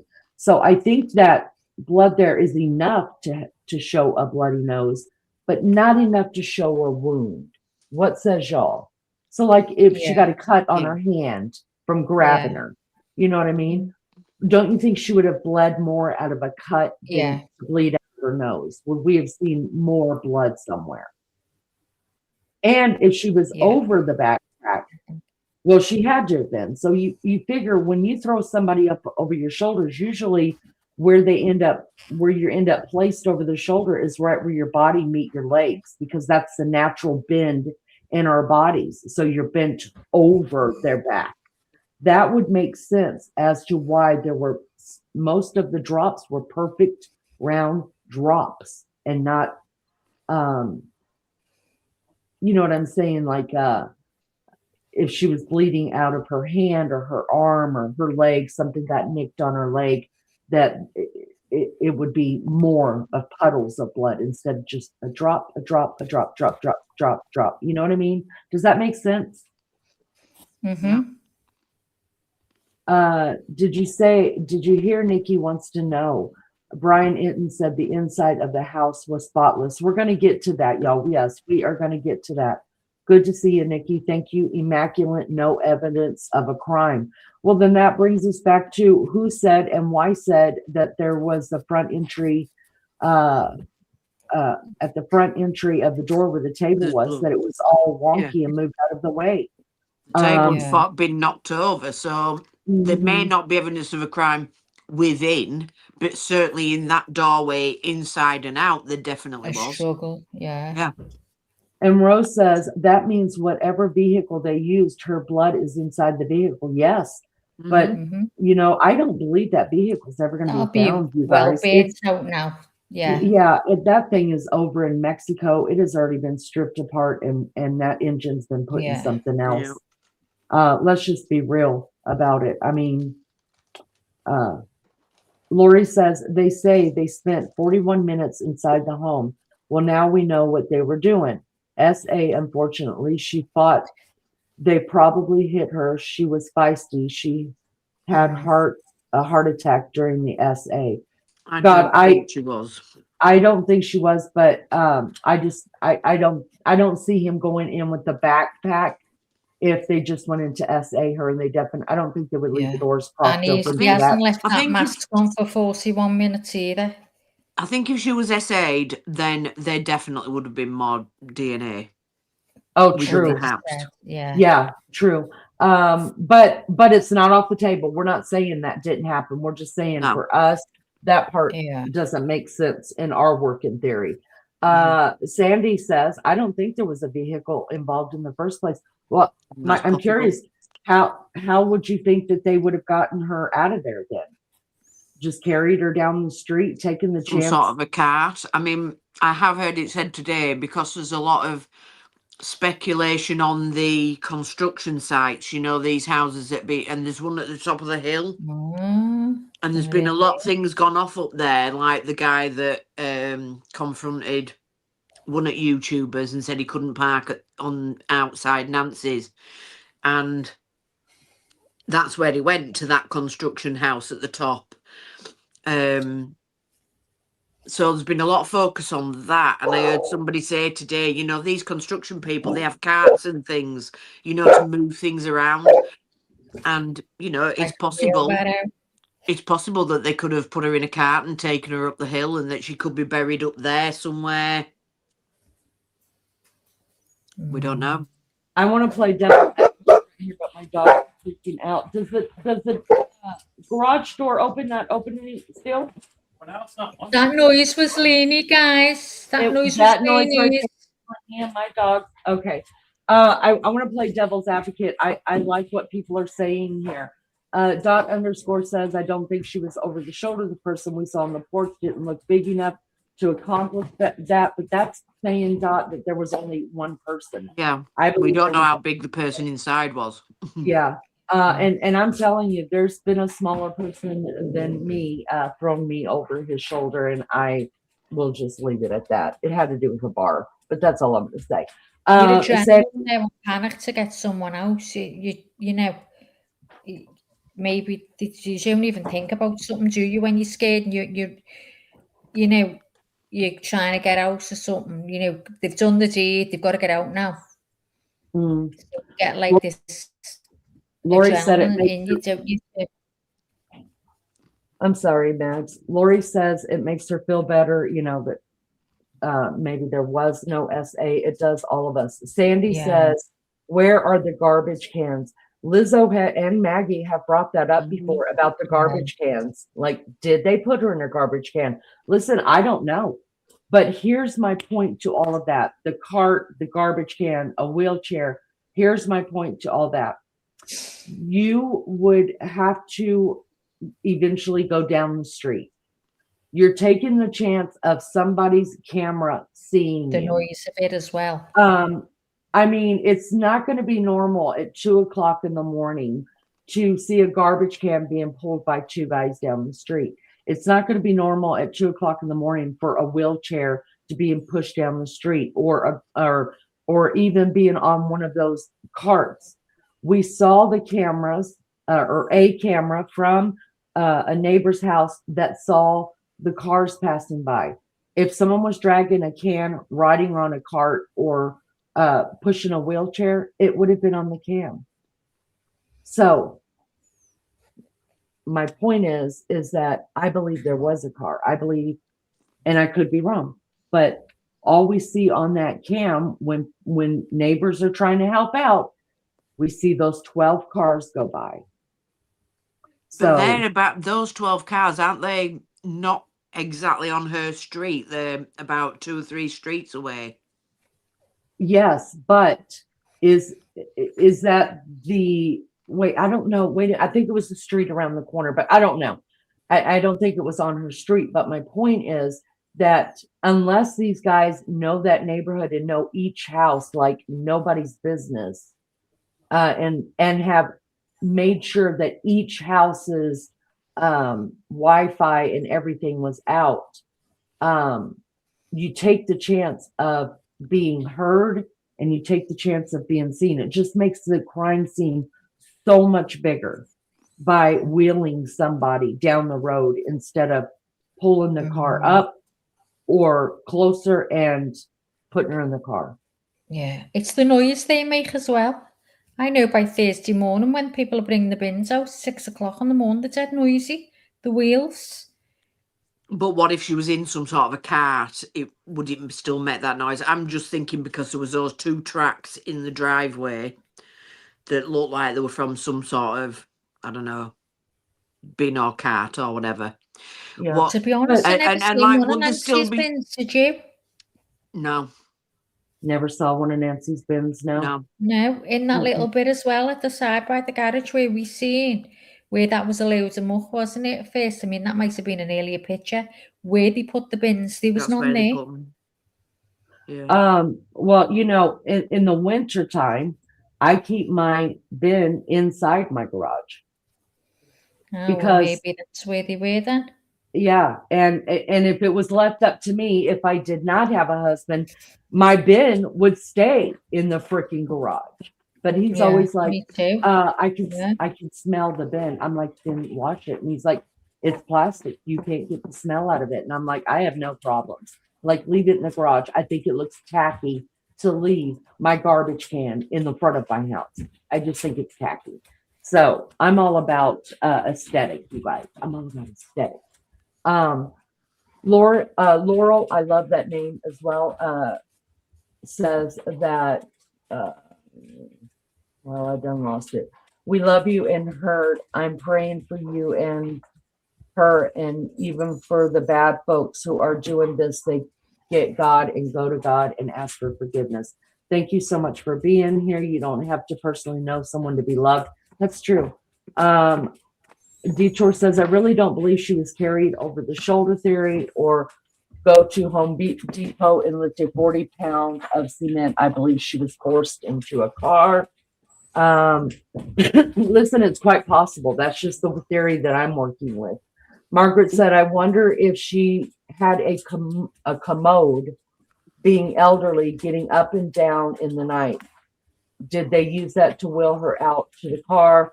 Could have been up by the house if the same car had been there before.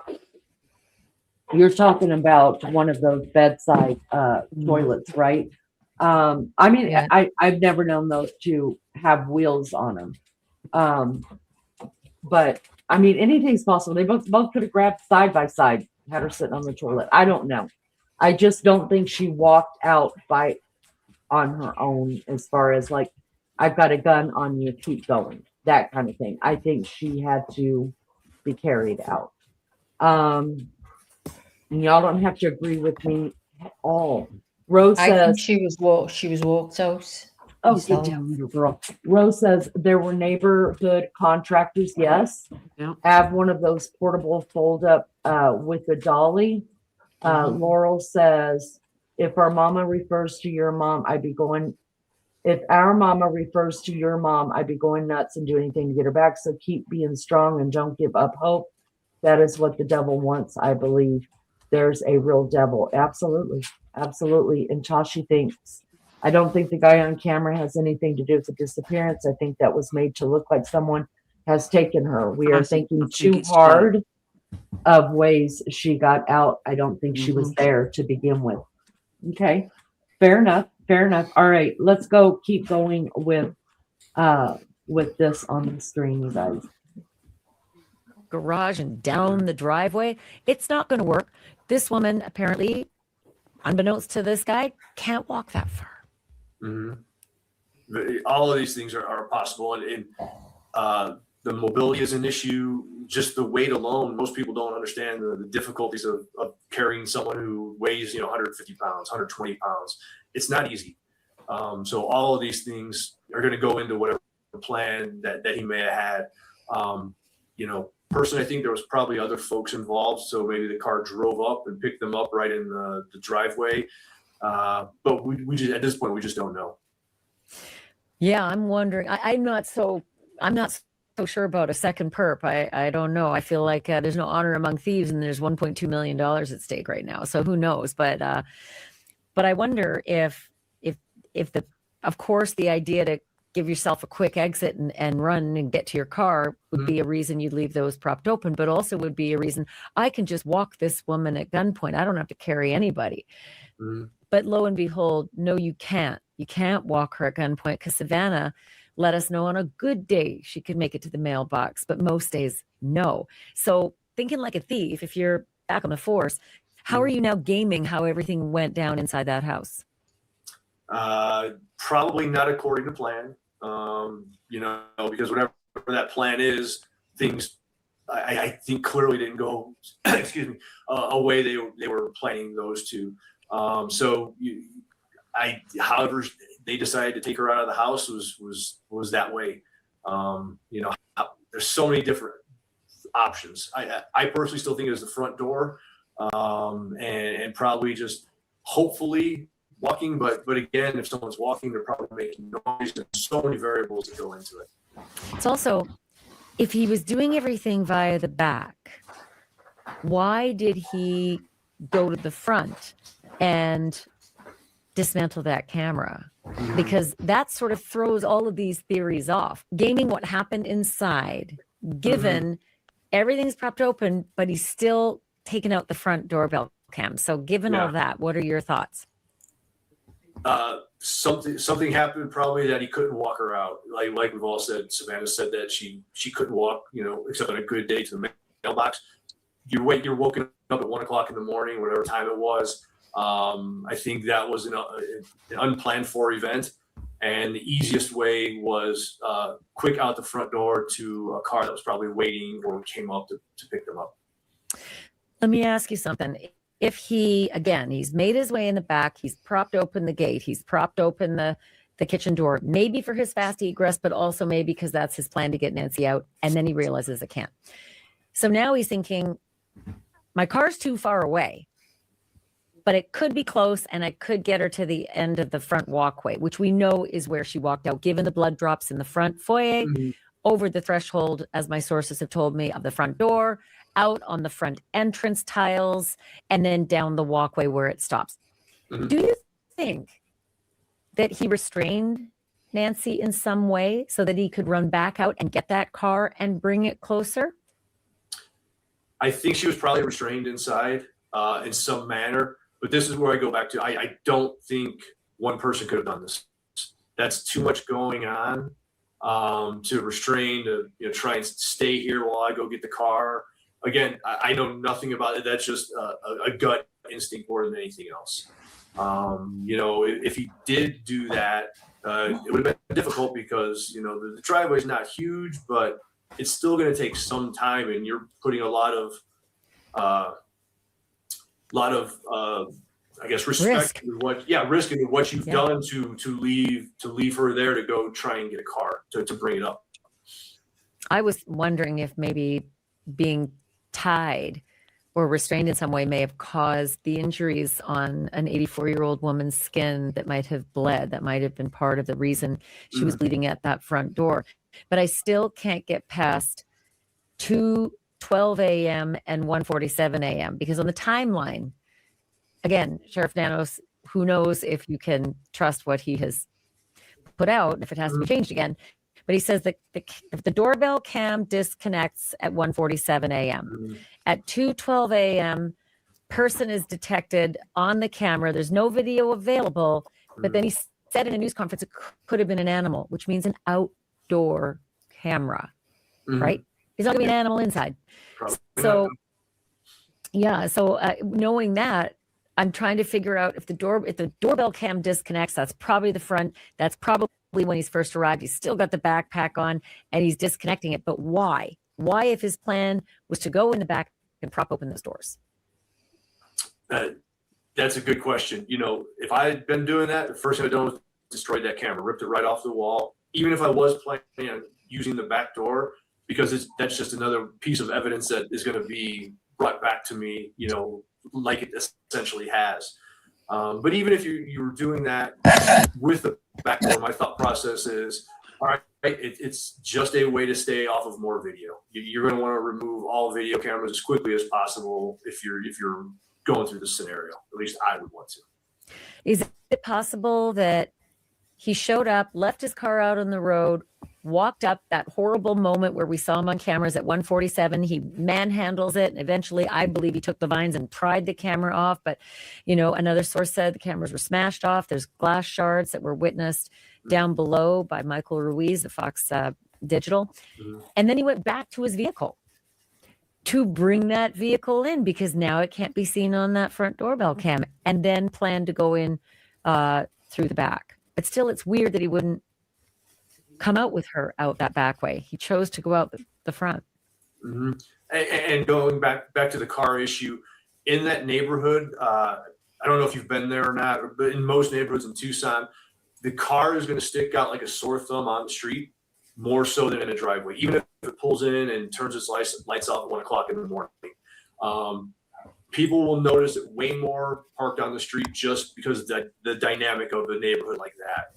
So, again, a lot of different theories and where it parks and how it parks and, angles of view of the cameras. I can't imagine he did a lot of studying on what type of camera it was to see, what your field of view is, to perfectly park it outside of view. But you've got the pillars on the side that are blocking views and things like that. So it's not a rocket scientist to park it out of view if you need to.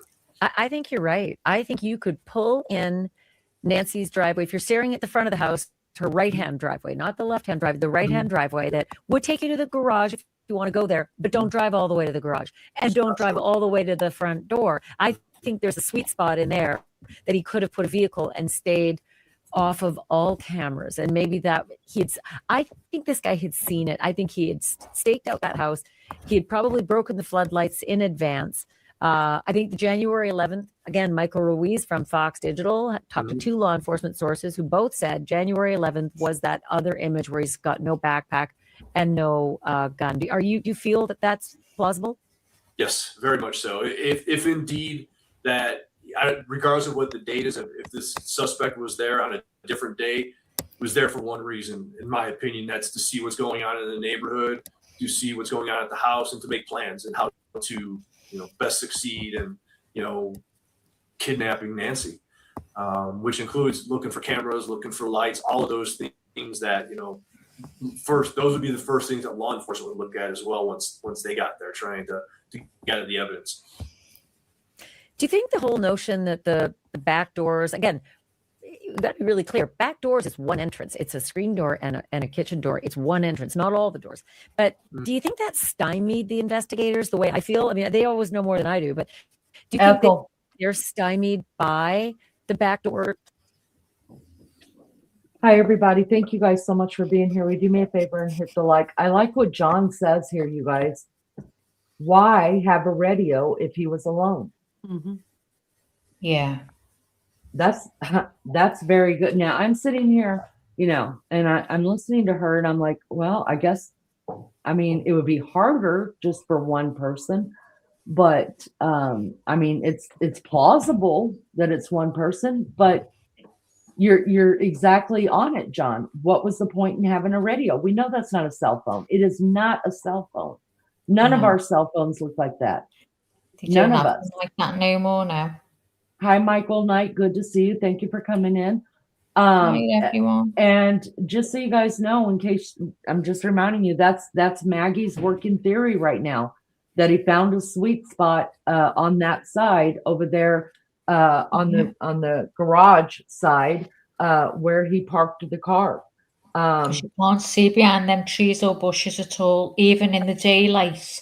If a car's behind there, you cannot see it until it pulls out. Right. So I said, if he goes up that drive without headlights on, there's no way he's going to be seen. It's pitch black. And then he's got his little light in his mouth, hasn't he? So that's what he's using. And then, of course, where you could see the Nest camera, you can't see very much on either left or right past that portico.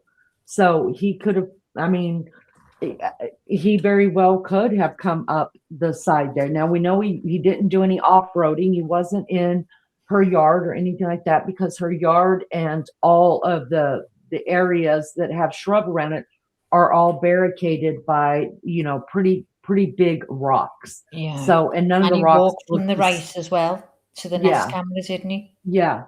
So, I don't know. I'm still going to go with the pool side being parked there, just because if I'm thinking like a criminal, then I know that side's darker. And so that's the side I'm going to go to. And also, if you remember, we see the feds also looking out in that little courtyard. They were doing a lot of walking around that courtyard that's outside her bedroom door, her bedroom slider.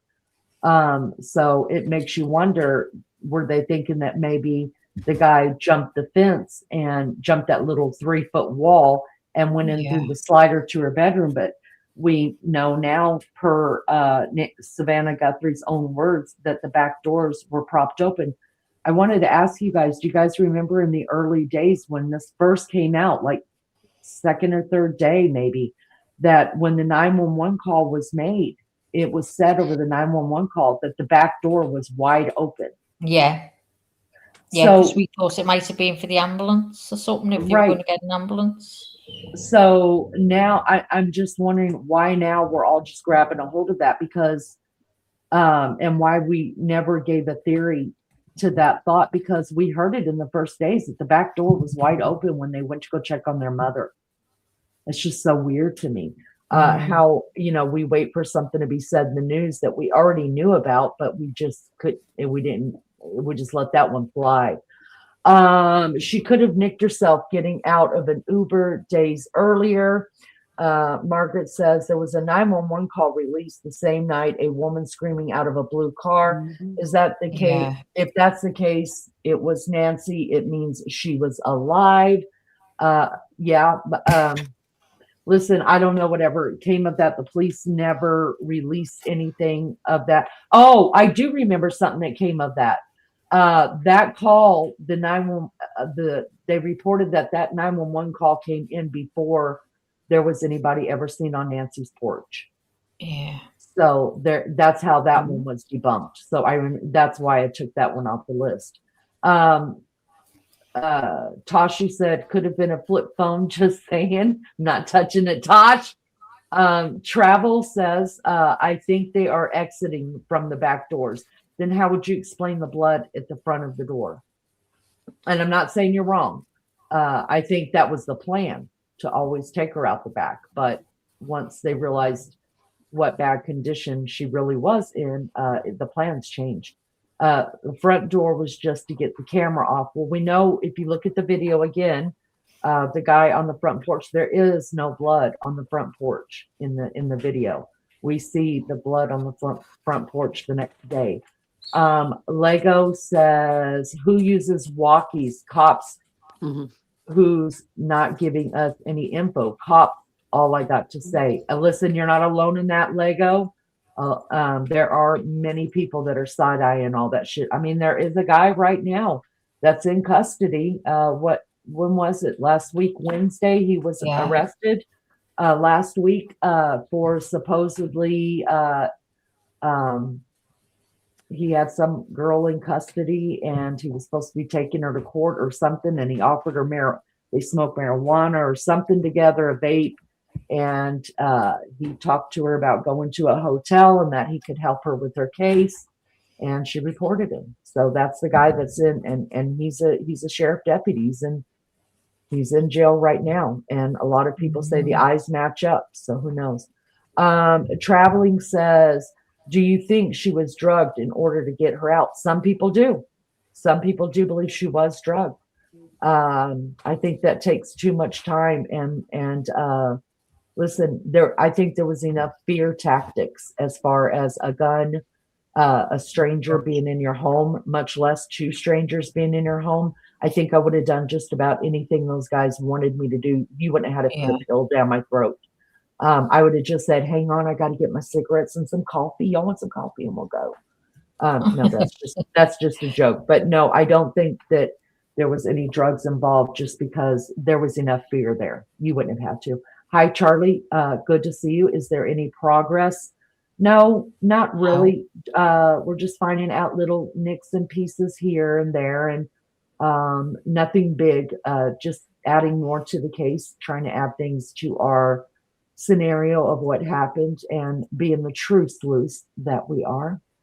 Dot says, I love how Maggie says black. Black. Which? Black. Traveling says, I couldn't figure out why no one spoke about it, right? Even we didn't. I think we did in the very beginning, but we just didn't link it. I think I don't know. I don't know why we never really just tried to put that in the puzzle as to, I think I just automatically thought when they talked about the back door being open, they didn't say propped open, they said it was wide open. And I think I just thought, all right, well, that's where she went. And then when we saw the blood out on the porch, I was like, oh, wait a second. So the whole back door, the whole thought of the back door went straight out of my mind when I saw the blood. Kathy says it's not a 3-foot wall, it's a 4-foot wall, not easy to jump over. I agree with you. I mean, I was just using 3 foot as an example. Obviously it's a half wall, obviously. So I'm sorry, I wasn't using that as like factual information. I just do you think the paper would have got in through Nancy's bedroom sliding windows, and then he's maybe tying it up, whatever? And the other one, is in there. He's got the doors open. He's opening the doors ready. Do you think that's what way they've got in through them doors? They could have done. They could Do have what, done. Liz? Go ahead, Liz. Yeah, they could have gone over that wall and gone in through the bedroom doors. They could have done. Yeah, because And they're easy to get open, aren't they, apparently? yeah, and if she left them open for a bit of draft or whatever, you don't know. But obviously they I can't said get her, they that, can't take yeah. her out that way because they can't get her over that wall. Yeah, So yeah, he's prepared the doors to take her out the back. yeah. But Now, then I heard it was a very cold night that night, so she wouldn't have had the doors open, would she? Plus, if it was us, as Leanie said, she'd have had probably aircon on. mhm, But I'm just thinking, with it being deaf, they've got in there. Imagine the fright of the life she's got. They've mhm, tied her up, whatever, or, you know, worse. And then one's doing that and one's in the house, opening the doors ready. mm. And then realises, shit, we can't, we've got to go through the front. So he goes around and takes the camera off. Imagine how exasperating that has to have been, whether it was 1 or 50 people involved in this change in. I mean, I'm the type of person, like, I always say, lead, follow, or get out of the way. Just give me a plan. You know what I mean? And even if I know we're headed to a train wreck, if it's a good plan, I'll probably go with you. You know what I mean? But the minute plans switch up, my anxiety runs through the roof because I haven't prepared my mind. And especially at the spur of the moment kind of thing, like, okay, plans change. We got to do this first. I'm like, then I get all kind of messed up within my body. So they had to have been so exasperated by the fact that shit, you know, we didn't think about that, and shit, now we got to go through the front. There's a freaking camera out there. That's perfect. You know what I mean? I just, and would that have caused them to not be I'm not saying that these guys were good guys and they went in all gentle and sweet and nice to get Nancy out of bed, but could it have caused a little bit of violence? Yeah, pissed off and just can't say any shit and just carry on walking. And she's maybe saying, I can't, I'm in pain, whatever. And he's not interested.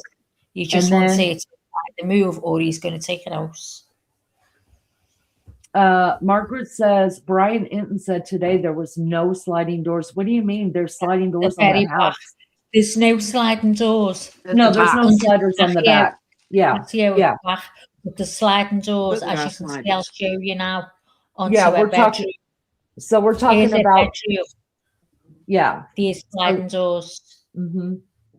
So and they were out there a long time. They never opened up. So there's 2 sliding doors here. The one that you're seeing is closed is actually going into her living room. The one that you see where the cop is like in the door, that's his elbow right there pushing the curtains out of the way. That is her bedroom. There is no exit gate out of there. It's just like a little courtyard, you guys. And it is, let's just say, 4 feet tall. For me, a 4 foot tall is not hard for some guy to jump over. I've watched guys graze 6 foot walls when they're running from the cops. Easy. All the guy's got to do is put his hands on top, jump, push down on his hands and jump over. I mean, we've seen this happen many times. So could they have gone through that door? Is it one of those things that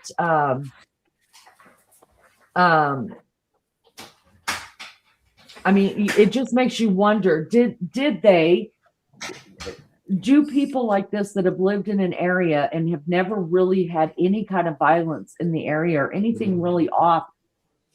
Maybe she wouldn't be maybe it wouldn't be part of her nighttime routine to go through and make sure every window is locked and you've shut all the doors and stuff. Listen, there's been many times I woke up, and even as a little girl, and y'all know what I lived in as a little girl, and the back door, our slider was wide open. Everybody fell asleep in the house. And that's happened many, many times.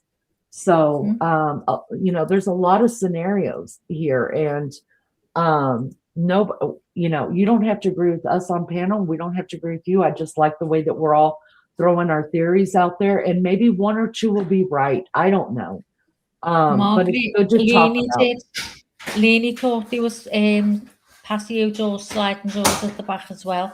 Always. And we discovered that it was a window and two doors. Yep. So the only sliders are to the bedroom and to the living room that are in that little tiny courtyard outside Nancy's bedroom. That's the That's only right. slide doors.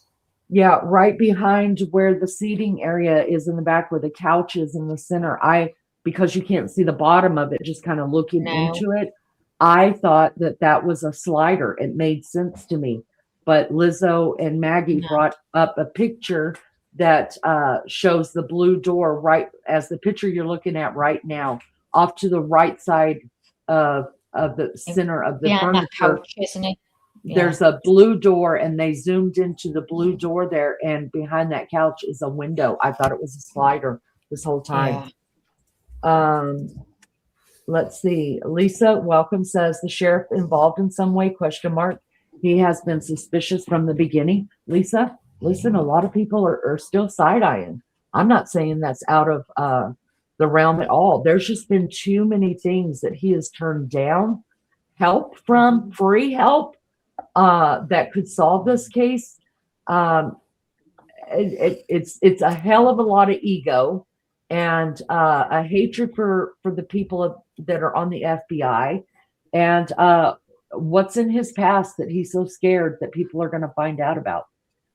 I think it's all coming out. So I think looking at the sheriff, I don't think that's out of the realm of that it could be a possibility. He hasn't proved himself to be trustworthy. To stay quiet.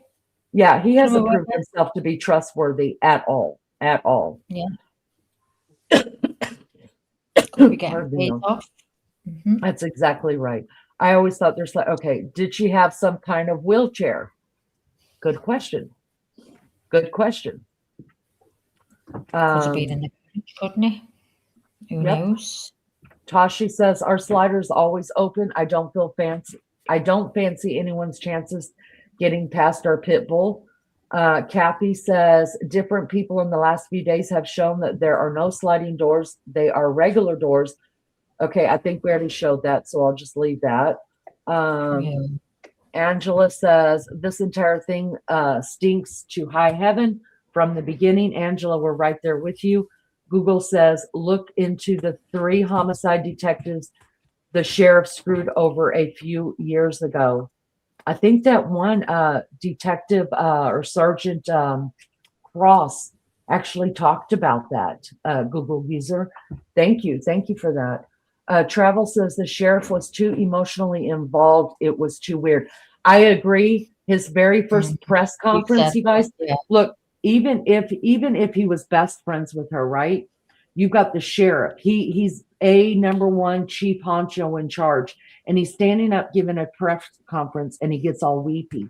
Listen, I understand men have feelings too, but when you are leading an investigation or you're leading troops into a war, the last thing the last thing I want to see is my leader to be all emotional and shit. You better do that in private in the back room and buckle up and pull your bootstraps up, because if you're not confident and you're scared or you're too emotional, I'm going to need you to move out of the way and let somebody else lead this, because emotionalism fucks up things really bad. I know, because I'm an emotional person, and I can't tell you how many things I fucked up in my life because I couldn't look at it with my brain because I was too emotional.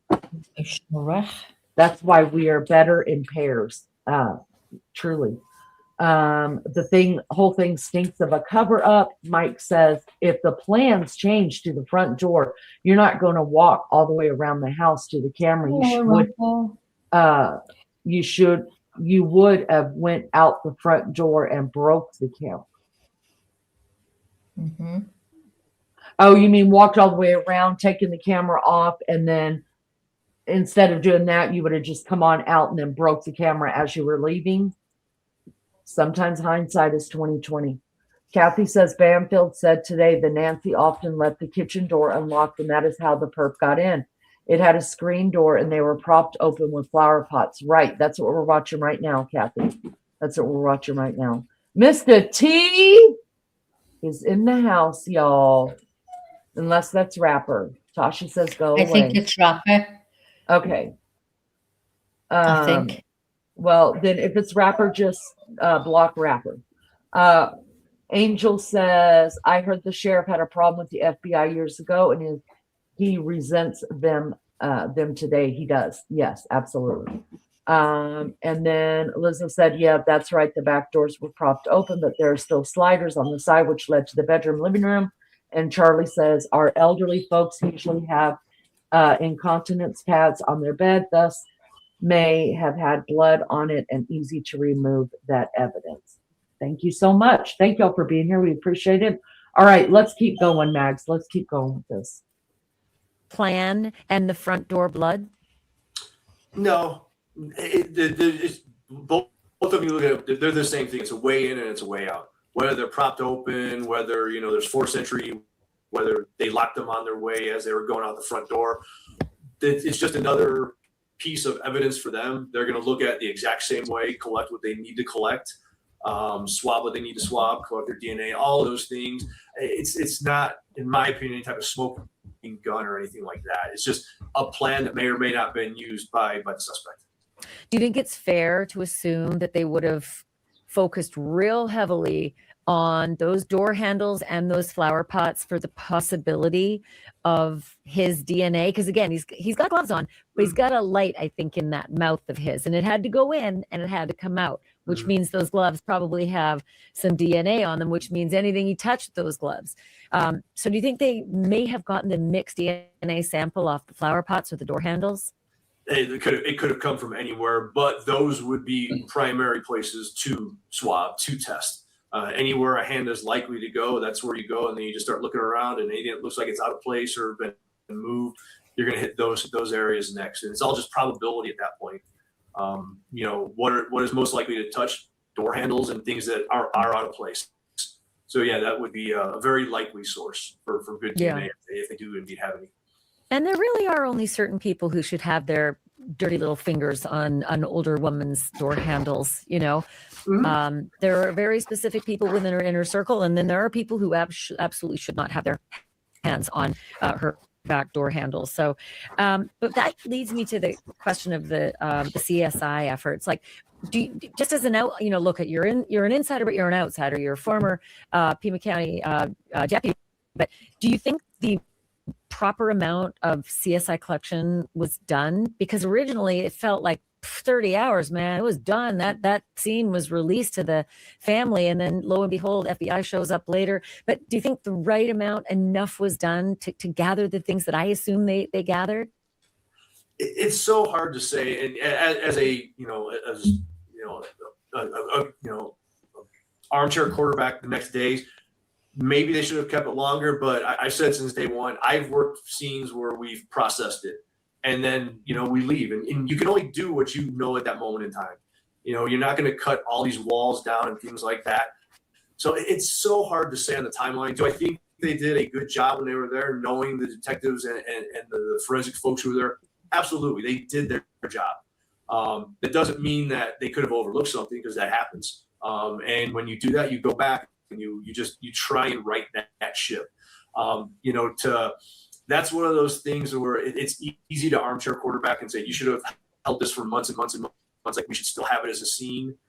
But there's a reasonableness factor that goes into all of these things. What does the family want? What is the people who have standing to the house? They have a right to their house back once, the crime scene is processed. And once you kind of looked at everything and done it as much as you can do, you can't really just sit there and hold on to it.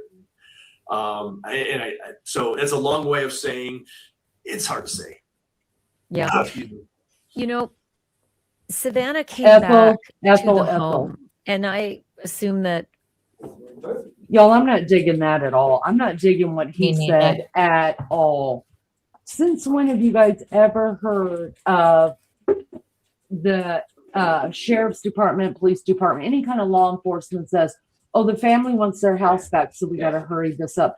Y'all, they don't give a damn about us wanting our house back. So I'm not buying this at all.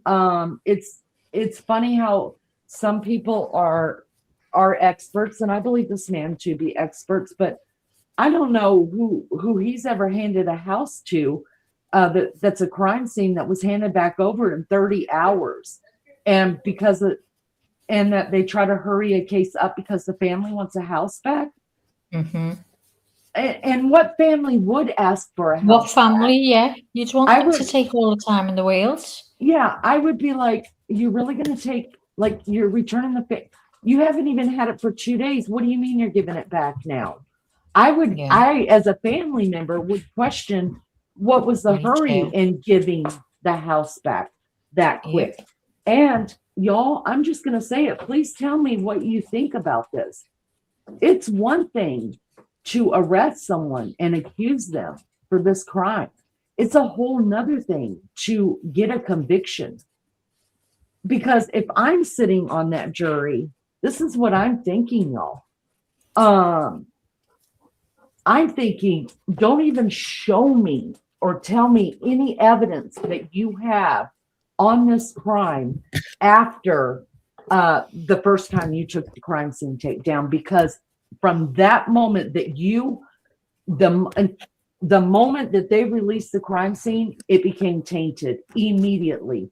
We know that even before crime scene tape goes up, most places are already tainted just by the people that live there or somebody who finds a body, or you know what I mean?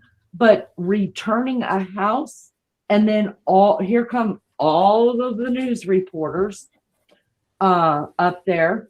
And so that's even, now we can't even see whose footprints belong where. And there were no castings taken of footprints or tire marks or anything.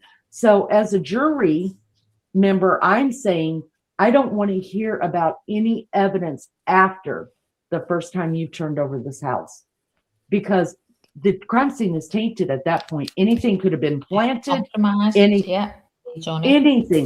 And that's just what I think about. I think this one's, unless they've got hardcore DNA that places a person there, this is going to be a hard thing to, I mean, there's no way they can go. And that may be why, you guys, maybe they know who the perp is. They've just got to wait for more DNA. Maybe that's what they were saying to Jaylee. Maybe just they trying to get more stuff. Yeah, again for it, the case. They will not get a conviction off of circumstantial. In this case, they screwed it up. They released the crime scene. So, I mean, what do you guys think about that? I mean, now they just made it so much harder for the DA. That's another thing I was thinking about the other day, Maggie. Remember we were all talking about, like, why is the DA just now showing up to the house? Yeah. After weeks, right before they finally turned it back over for the last time, the third time they turned it back over to the family. The final time is when the DA shows up. Listen, you always want, that's one thing that we learned in the Brian Kohberger case, is that they always want the DA on scene before they even remove bodies or do anything, because the DA is the one, and we learned it through the Jodi Arias trial too, that the DA needs to be able to see everything as it was in order to try the case correctly and have an understanding and build a case. That DA didn't even show up for weeks.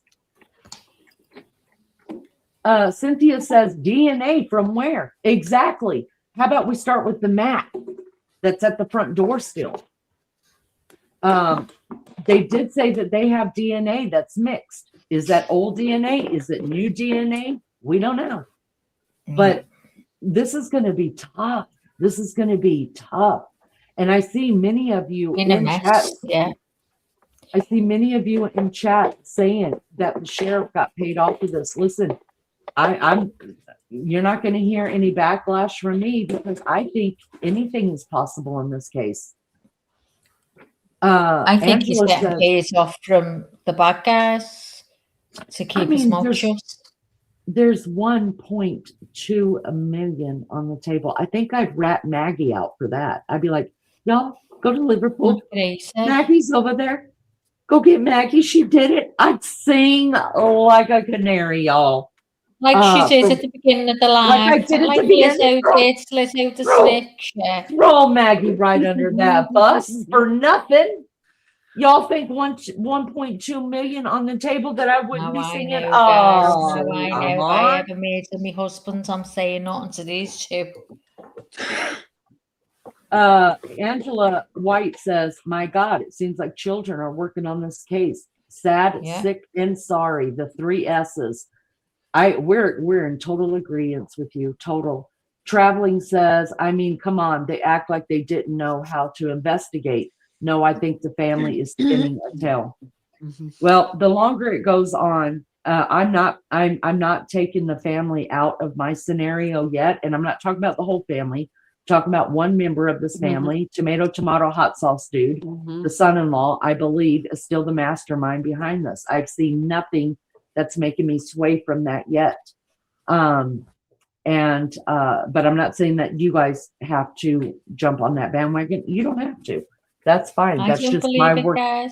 Yeah, Max does not believe that the family has anything to do with it. Lizzo and he was the last to see her. That's all I'm saying. He was last to see her, so that to me makes him main suspect. Interviews at all, saying how she was when he seen her going in, and how she wasn't herself. Was she sick or anything? What was she talking about? Like, does it seem anything goes on her mind or anything? They've never. Did they have a fight? That's what he said. Yeah. Did they have a fight at dinner or on the way home talking about money? I mean, we don't know. Only they know. Did you find out, or either of you find out, if the will had been changed as we've been hearing? Because that was one of the things that was brought up yesterday on something I was watching. I thought I need to find out if that was the case. Was it you, Lizzo, that said? Yeah, I'd heard that early on, and they were wanting. I don't know if he has power of attorney or they were trying to get him power of attorney. Will, yeah, or something. She changed something. I heard that, but I don't know where. So I was just wondering, but I haven't heard anything else, so maybe it's not true.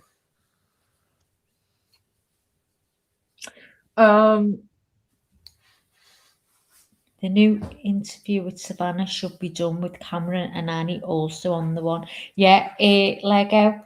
That's what I heard. That was said.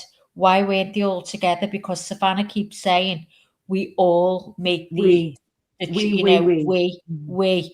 you only see her. Mm-hmm. And why, if the family, the small, there's 3 of them there, why not did they all get together and give an interview? Yeah. And was she ever dropped off? There are many people that are asking that question as well. Even I question. I'm not sure she was. Yeah, we don't even know that she ever went home. That. Yeah. That's bullshit. She couldn't have gotten out of that car and in the house that quick. Well, maybe she didn't. I'm just playing devil's advocate. When I thought about that, it's okay. When I thought about it that way, how long it would take her to get into the house.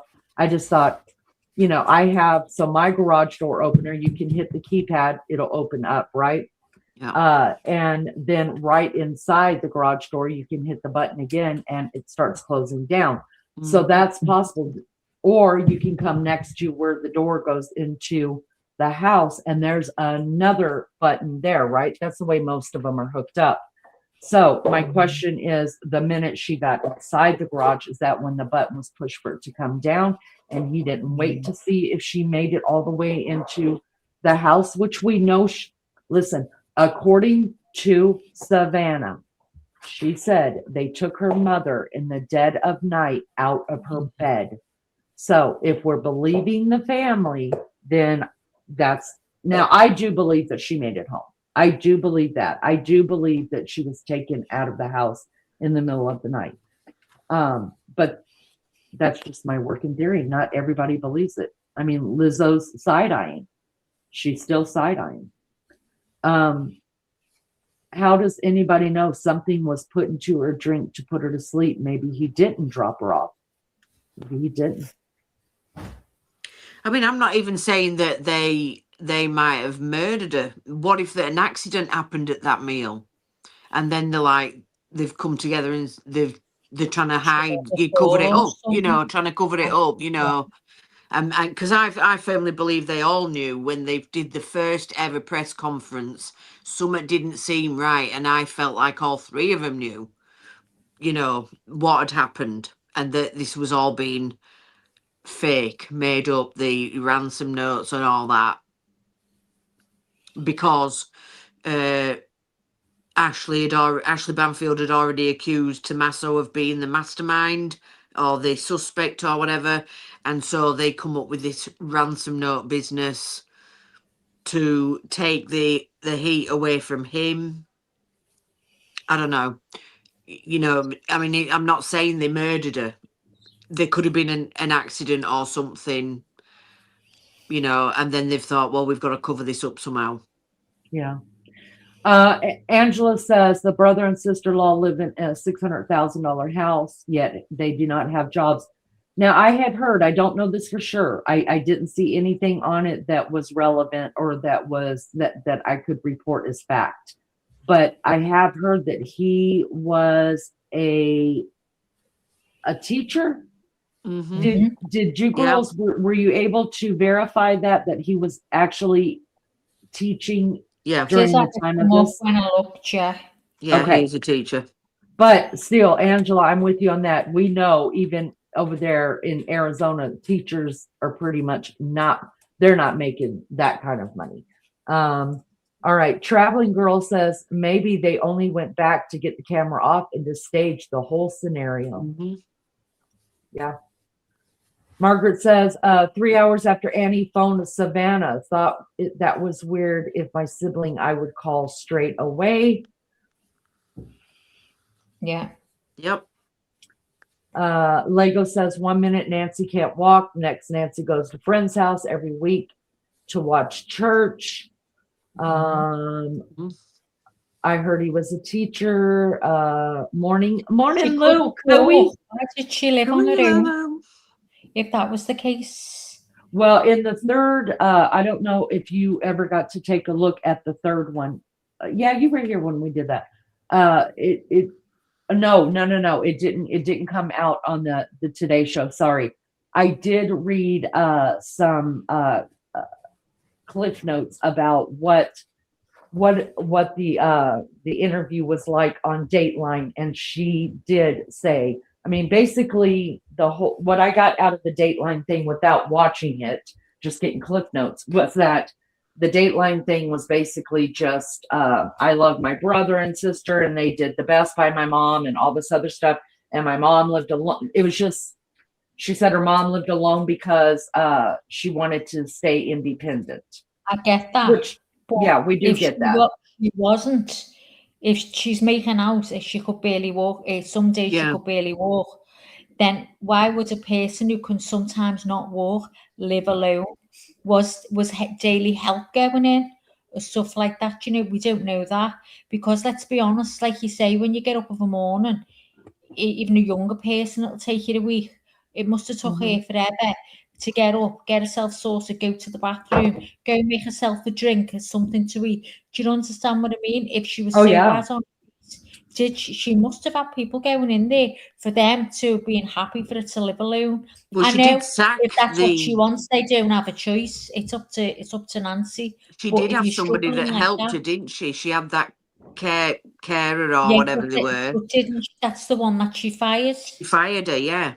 Yeah, but that So was years ago, right? But I still that was think in 23. I years ago. think that was 3 years ago, but I still think we've seen pictures of looking Somebody was inside in the that. casita. Yeah. Somebody was in there. during the time because of just how we could see like blankets and stuff on the floor and things like that. Now, could the police have gone in there and tore the house apart looking for something? Yes. But I just have always said somebody was living in that little guest house. And maybe it was Yeah, just a cook. nothing's being Maybe it was just, mentioned even like a little bit as we normally pick up as you go along. I'm not so sure. but here's the Maybe. deal though. I could see them not mentioning who lived in the house, especially if Yeah, it was a yeah. family member, a niece, a nephew, something like that. We see what all of us have done to I think the it's just family. someone who's paid to go in for a breakfast, for lunch, and dinner. Charlie wants to know, were any of the credit card or debit cards missing or money drawn on it? No. Nothing at all. No. But why also, what I want to know is, why has nobody even questioned the Adult Protective Services card? It's just been dismissed, but that definitely appeared after. Well, it's the same when someone goes missing like that, and they've heard that there was like a struggle in the house and the blood. He put it there because he was worried, had she been getting harassed. Well, put it there for No. who? Because she's missing. She's not Right. going to get it. It doesn't. Me, That don't that's make no sense, does it? No. And you know You what? would- I live in the United States. I've never heard of that being done. No, I am. No. It don't make sense. So I don't understand why Yeah. they've not approached the protective services people and said, why Yeah. were you tipped off? Who? Because apparently a neighbour, didn't they say a neighbour had phoned them? Yeah, a neighbour. That So- fella, wasn't it, that man? The I don't know. I don't know who it was, on the but camera all the time. what, he phoned Adult Protective Services? He don't was know. the one. He was the one put the card there. Who knows? It's a bunch of weirdos I out don't there. know. Possum says So- all he's sure of is he ain't ever going back to Arizona. Yeah, I'm never going. They had plenty of money to have help. Yes, I agree.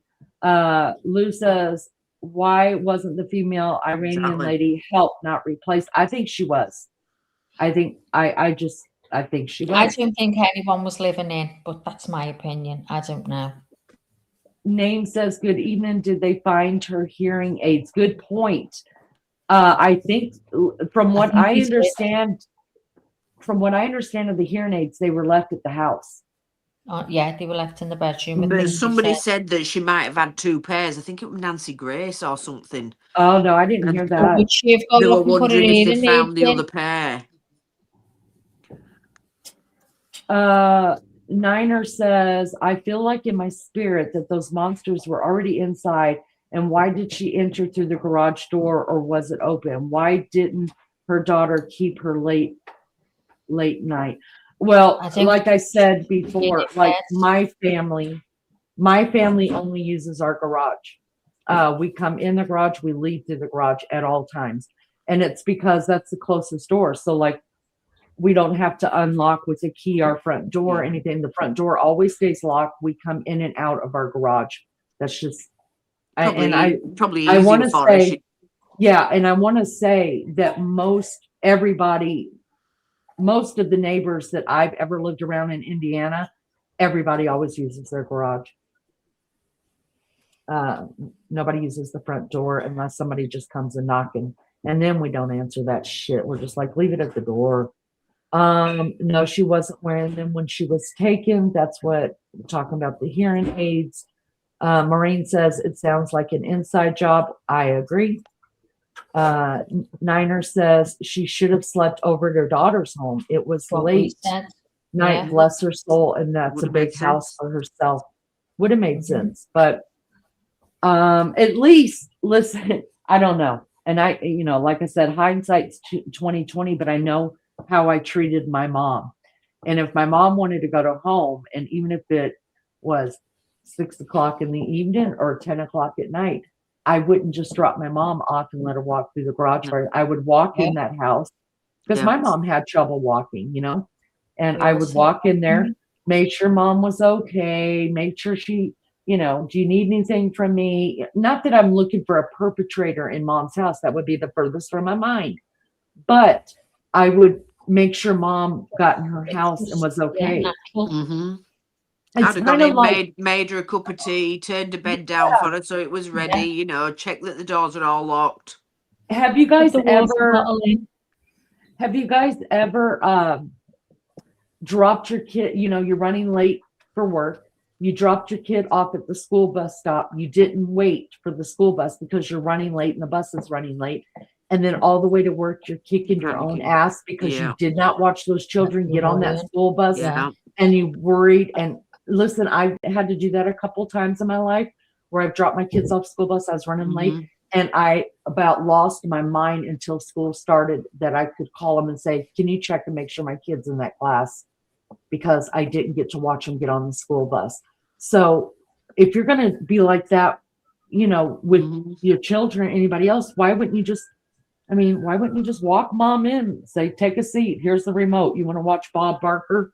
I mean, I don't understand that way of thinking, but I also understand that not everybody's like that either. They're just like, see ya, mom, get out. You know what I mean? That kind of thing. Like, don't let the door hit you where the good Lord split you. See you next week. You know, I understand people do have that type of relationship with their loved ones, and maybe this will be a wake up call for the next one, right? Travel Girl says, but he didn't watch her go in or walk her in. Guess not. Didn't she need help getting in the house? Why did they just drop her off like they did? I think we answered that. Do they have Uber info? I'm sure they've already talked to the Uber driver. Yes. Yeah. They should have paid the fucking ransom. What the fuck, Petunia? There I'm was no screaming proof that. of life there. I think that's what it was. I don't Dunno. care. I still would have paid Paid that it, ransom yeah. in a heartbeat. Please hit the like button. Lori, thank you so much, love bug. Appreciate you. Same question. Why wouldn't you help an 84-year-old in the house and make sure she got in okay? So they have camera footage of the car leaving. Listen, I think they have much more footage than we know about. Mhm. Absolutely, I do. All right, Mags, let's go ahead and finish this one up. I'll shut the hell up right now. Okie doke. Her siblings did as well at some point. But I just wondered, from a police perspective, it's not the job of the sheriffs, it's not the job of the police to clean up a crime scene. It's a horrible thing, but it is the job of, you know, calling there are services, there are literally services that do this. Yes. And I don't know, I never saw that kind of a van show up. It doesn't mean it didn't. Dude. But when Savannah came back through the home, do you think that blood still would have been in that front foyer that my source has told me was there inside the house? Or do you think that the police may have put a cover over it so that she could walk through the home without seeing that? Like, what is the protocol in that? I would imagine, I don't know when the first day Savannah was back at the house was, but my guess would be that the local family would have already been through there relatively quick. I would have, if I were running this type of call, I would have wanted them there as quickly as possible to be inside that house, to tell me, hey, does anything look out of place? What's going on that's not normal to this house? So whether that's one of the other siblings or son-in-law or whoever, but someone who has an intimate knowledge of the house. Going back to the other question, probably, unless the family cleaned it up once it was initially turned back to them. And from what I saw from the video and some of the still photos, there wasn't a lot of blood, at least what law enforcement considers a significant amount of blood, some drops here and there, you know, easily wiped up with a paper towel and some bleach or however you're going to do it. But yeah, unfortunately, and that's some of the hardest things as cops you have to do. It's like, all right, we've done our job. Good luck with the rest of this. And typically we'll pass on information for services and things like that, but that's part of that side of the job that nobody ever thinks about. You know, who's going to clean this mess up? And like you said, there are services out there. So was it probably still there? Unless the family cleaned it up, yes, it was probably still there. And I'll bet you, Bob, honestly, the media was there instantly. Like on Monday, Sheriff Nels had a news conference because it was such a big story. You know, 24 hours after it had happened, it was a very big story. And I don't think anybody noticed or was able to identify that family members had come that next day to clean up. And probably the opposite. We saw no family members for weeks because they were in hiding. I mean, they had, you know, Savannah talked about it. They got a a couple of places that they moved between, and they said the media was Ethel. closing in, so they Ethel. stayed away. Right. So I just wonder if I think that's worth talking about. Go ahead, Liz. Can you go ahead and break that down as far as the cleanup and what we believe happened? Oh yeah, it was definitely cleaned up because we saw them arrive. There was 2 of those white vans with they have the strange window that's sort of whited out or whatever at the back. But two of them vans arrived. You know, when they started doing all this, all the lawyers or whatever, the people in the suits came, didn't they? Walked around. I think it was the next day. They pulled in. There was quite a few cars came the next day, but the cleanup crew was part of that. It was a small cleanup crew, but it definitely was cleaned up and then handed back to the family. After that, the sheriff left, and it was all handed over again. Yeah, and so we watched whenever those, you guys remember the 3 black SUVs pulled up really fast into the driveway. Prior to that, there was it looked like to me it was a forensics van that had pulled in a white car as well. And then we watched them leave, and then I stopped it because I noticed that the white van actually pulls into the garage behind the SUVs that were pulling out, and you didn't see it. But if you were paying attention, you could see where that van went. Also, what we know is after all the SUVs, which we believe did have some of the family in it, that's the one that parked in the garage. After everybody left, it was about an hour and a half to 2 hours later, we see just a regular minivan that had it was just a privately owned minivan. It didn't have any kind of special services written on it. It's just a regular minivan, old school model, and they pulled directly into the garage. And we believe at that point that was something like, I'm just throwing a name out there, you guys. I'm not saying this is who did it, but I'm throwing a name so you guys understand what I'm saying. Like a Mary Maids, some, like a cleaning crew that was hired to go in there. And listen, if it is true that there was only blood in the walkway, as Banfield is saying, he's right. Take a paper towel, take some bleach, wipe that up real quick, and then go through, change the sheets, change the bedding, wash out the toilet, do a regular cleaning for when the family walks through, straighten up anything that may have been left whenever the investigators were in there. Easy peasy. So, it's not like this was a crime scene of Jodi Arias or Shad Theron, who we're studying. We're reviewing that case right now on our overnight. It wasn't a scene. It wasn't a crime such as that the whole freaking bathroom was full of blood, and you basically have to gut it to get it out. Yeah. We're not talking about that. We're just talking about a bloody nose type of blood drop that Banfield is actually saying was there. So we've seen the cleaning crew. Ashley, you should hang out with us more often. We know you're listening to us, Ash. It's okay. It's all right. I think she's getting ideas from you, Lee. Yeah, I think so too. Her and old Nancy, we've already done reported on it by the time they put it out there, because we got our own sources, y'all. We got our own sources. Yeah. All right. So anyways, no, there was a cleaning crew there, and I wanted to point that out. Donna wants to know if the mother passed away. I believe she did. Okay, are you still talking about the same thing? Did they find her? What's going on? Well, we've been on now for 2.5 hours, so you have to forgive us. We've moved on. No, they did not find her body. No, we don't know for sure she's dead. Do I believe she's dead? Absolutely. But no, nothing like, we're still talking about the same thing, kind of. Hi, Jeremy. Good to see you. Hi, Mac Gibb. So what would be the point in cleaning up inside the home, but not outside, because they didn't clean the porch the day after? They even blocked the porch off. Well, they blocked the porch off because we believe that's when they were going in to take measurements, right? To kind of give us an idea of how tall the dude was and things like that. Listen, I don't know if you've ever hired a cleaning crew like Mary Maids or something like that, that'll just come in and give your house a good, clean feeling on Mother's Day or whatever. They don't clean outside the house. Different cleaning crews do different things. So maybe that's why. I don't know. Has anybody been up to the door besides the few little looky-loos in the neighborhood that we've seen walk up there and take pictures of the door? Did anybody come when people in the news and the media and the YouTubers all went away and spray off the porch? Because that's all you would have to do to get rid of the blood on the porch. So that could have already been done as well, easy peasy. So I don't know. All right. On other channels, they keep on about the door sliders, French doors. Why? Well, the door sliders aren't French doors. They are sliders. They're sliding glass doors.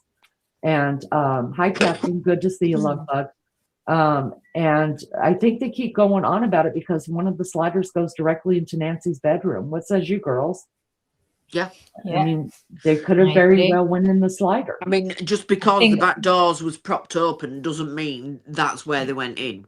Right. I think a lot of people are under the impression that she had slider doors at the back, At the onto back, the yeah. patio. I think that's what a lot of people are surmising. And there isn't sliding doors. The only sliding doors lead into her bedroom. Yeah. Hi, Isabel. Good to see you. Thank you for being in here. Appreciate the dot. Oh, you appreciate the one. We love the dot, like we're following. 221, God bless my daughter. Oh my God, you lost the plot. Well, it's kind of like Facebook. Instead of making a comment, you put a dot if you want to follow. You put a dot so you can follow it. Thanks, Isabel. We appreciate you, love bug. We appreciate the dot. God, I think that's the first time in 2 years I've ever gotten a dot. All right, let's I'm looking with the dot. Oh God, yeah. Is that what it means? Yeah, I didn't know that. I wondered what that means. Yeah, if you're on Facebook and you want to like follow, like, you know, a post or something, you don't want to comment, but you just want it to update you. You put a dot, and it knows you're following then, so you get updated. Just thinking you mean it. Just thinking you mean it. Not you, dot. The other dot up above you. Look at the dot, the little full stop faded up by Isabel Farrell. Have a look. That's what they're talking about, Josh, not you. They've lost the plot, Josh. It's just a plain dot. Terry says, I keep hearing about open doors. The area is high risk of snakes. Doesn't make any sense. Well, imagine a snake getting in there or a coyote. Oh my God. You know what though? Some people aren't, even in those areas. I don't live in a snake infested area. I live in Indiana. I'm not scared of snakes. I'm really not. I'm not scared that snakes are going to come in here. My husband's from Oklahoma. It's just something you watch for and nobody cares. I'm more scared of a spider. I noticed in the back garden when they were droning over Nancy's back garden, next to one of her plant pots, there was like a huge bat, like a baseball bat thing, a big pink one. And I reckon she probably had that there just in case there were any of them Halloween things that came in, you know. Oh, God. Yes, rattlesnakes. Not so sure why the door is left open at night, as her daughter said. I think it was left open by the perps. It's not like they're going to go back through and make sure everything's all locked up when they leave. The Roughneck says, howdy, folks. Hey, Leanie. How you doing today? Howdy. Doing good. Thank you for being here. Thank you so much. Dot says, I'm putting away my groceries. And here, Dot, I was like, what the fuck did I do now?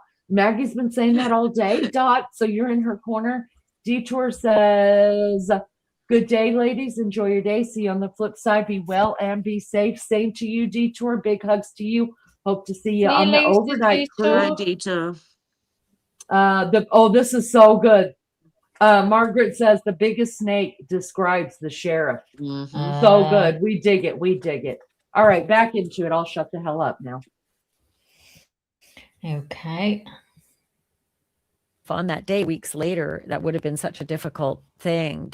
Would the police have been involved in saying, mitigating how awful that was, or would that have really been up to them to sort of deal with what the crime scene presented? you would tell them what they were walking into. You wouldn't want them to walk into something blind. And again, if there's the amount of blood at the front area, whether it's inside or outside, wasn't a lot, and that's why I still would guess that the fact probably would have done some cleanup, at least on the inside, especially if they were there within those first hours before any news conference even happened. Now, again, if it was a crime scene, the investigators, I would hope, would not have let them clean anything up until it was turned back over to them. But in that first 30 hours, right after that, but I personally, if I were like passing on the information, I would absolutely tell them, and that's usually when the conversation would happen. Well, what can we do about that? And here are some resources for you to try and, so you don't, no family should have to clean up a scene, period. It is unfortunate that, law enforcement, fire, it's just not part of what we do. So there are these folks who do it. And, that's why we can kind of help and guide in that area. Yeah. Yeah. Well, by the time the white tent went up at the outside of the front door, I don't know if the blood was cleaned off, and those are tiles, they're sort of porous. There may have still been evidence of it. It's maybe really hard to clean. And I don't know, again, we didn't see any cleaning services show up. And there was live streamers that were trained on 24/7. So it would be pretty surprising if that was missed. Not to say it might not be, but it would be a bit surprising. I wanted to ask you about the searching, because look, a lot of people, in Savannah included, are almost bracing for the news that maybe Mrs. Guthrie did not survive this, right? And yet that would tell you that there may be a body somewhere. So do you have any idea why the sheriff would rebuff the efforts of the Cajun Navy, well-respected group that's been around since Katrina at the least, offering free services to come and help look? There were others that did as well. Any idea why, and whether that was a bad idea or were there redeeming reasons why? Again, those are one of those questions. The Pima County is so vast. Do they need to probably walk through her neighborhood yard to yard? No. And quite honestly, unless they're going to front doors and knocking on people's yards, hey, can I go in your backyard and look? There's no real, like you said, redeeming quality to that. There were air searches done, granted a little bit later than they should have been done. We won't talk about that. But those resources were up. I know when those resources were starting to be discussed, it was a week or so later. At that point, I don't see any reason why not to let them do it. Other than making sure that they know where they can and can't go legally. Because again, this is the Old West, and there are people who don't want anyone walking through their property, and they might encounter someone with a gun or dogs or things like that. Now, that being said, if these folks are doing it, they're going to do it the right way. They're not going to kick in doors and fences and things like that. They're probably going to knock on doors. But I do know that the investigators did a thorough search of the area those first couple days. But it's a vast desert, right? That's not yards. It's not private property. No. I would think that they should welcome anybody that might want to bring their resources. Some of these guys are former law enforcement. Some of them have ATVs. Many of them bring their boats when they're, coming to terrain that requires boats. Right. That's why they're called the Cajun Navy. It just feels to me like that's still something that could be done. That's still, especially out in more of the outskirts areas. Absolutely. Let them go do it. There's no harm from them looking, as far as I would be concerned. So the answer to the original question, any redeeming qualities, have them not do it. I don't think so. I think, 1,000 sets of eyes looking for her are better than 50 sets of eyes looking for her. Hey, spring cleaning season is here, and most people forget the most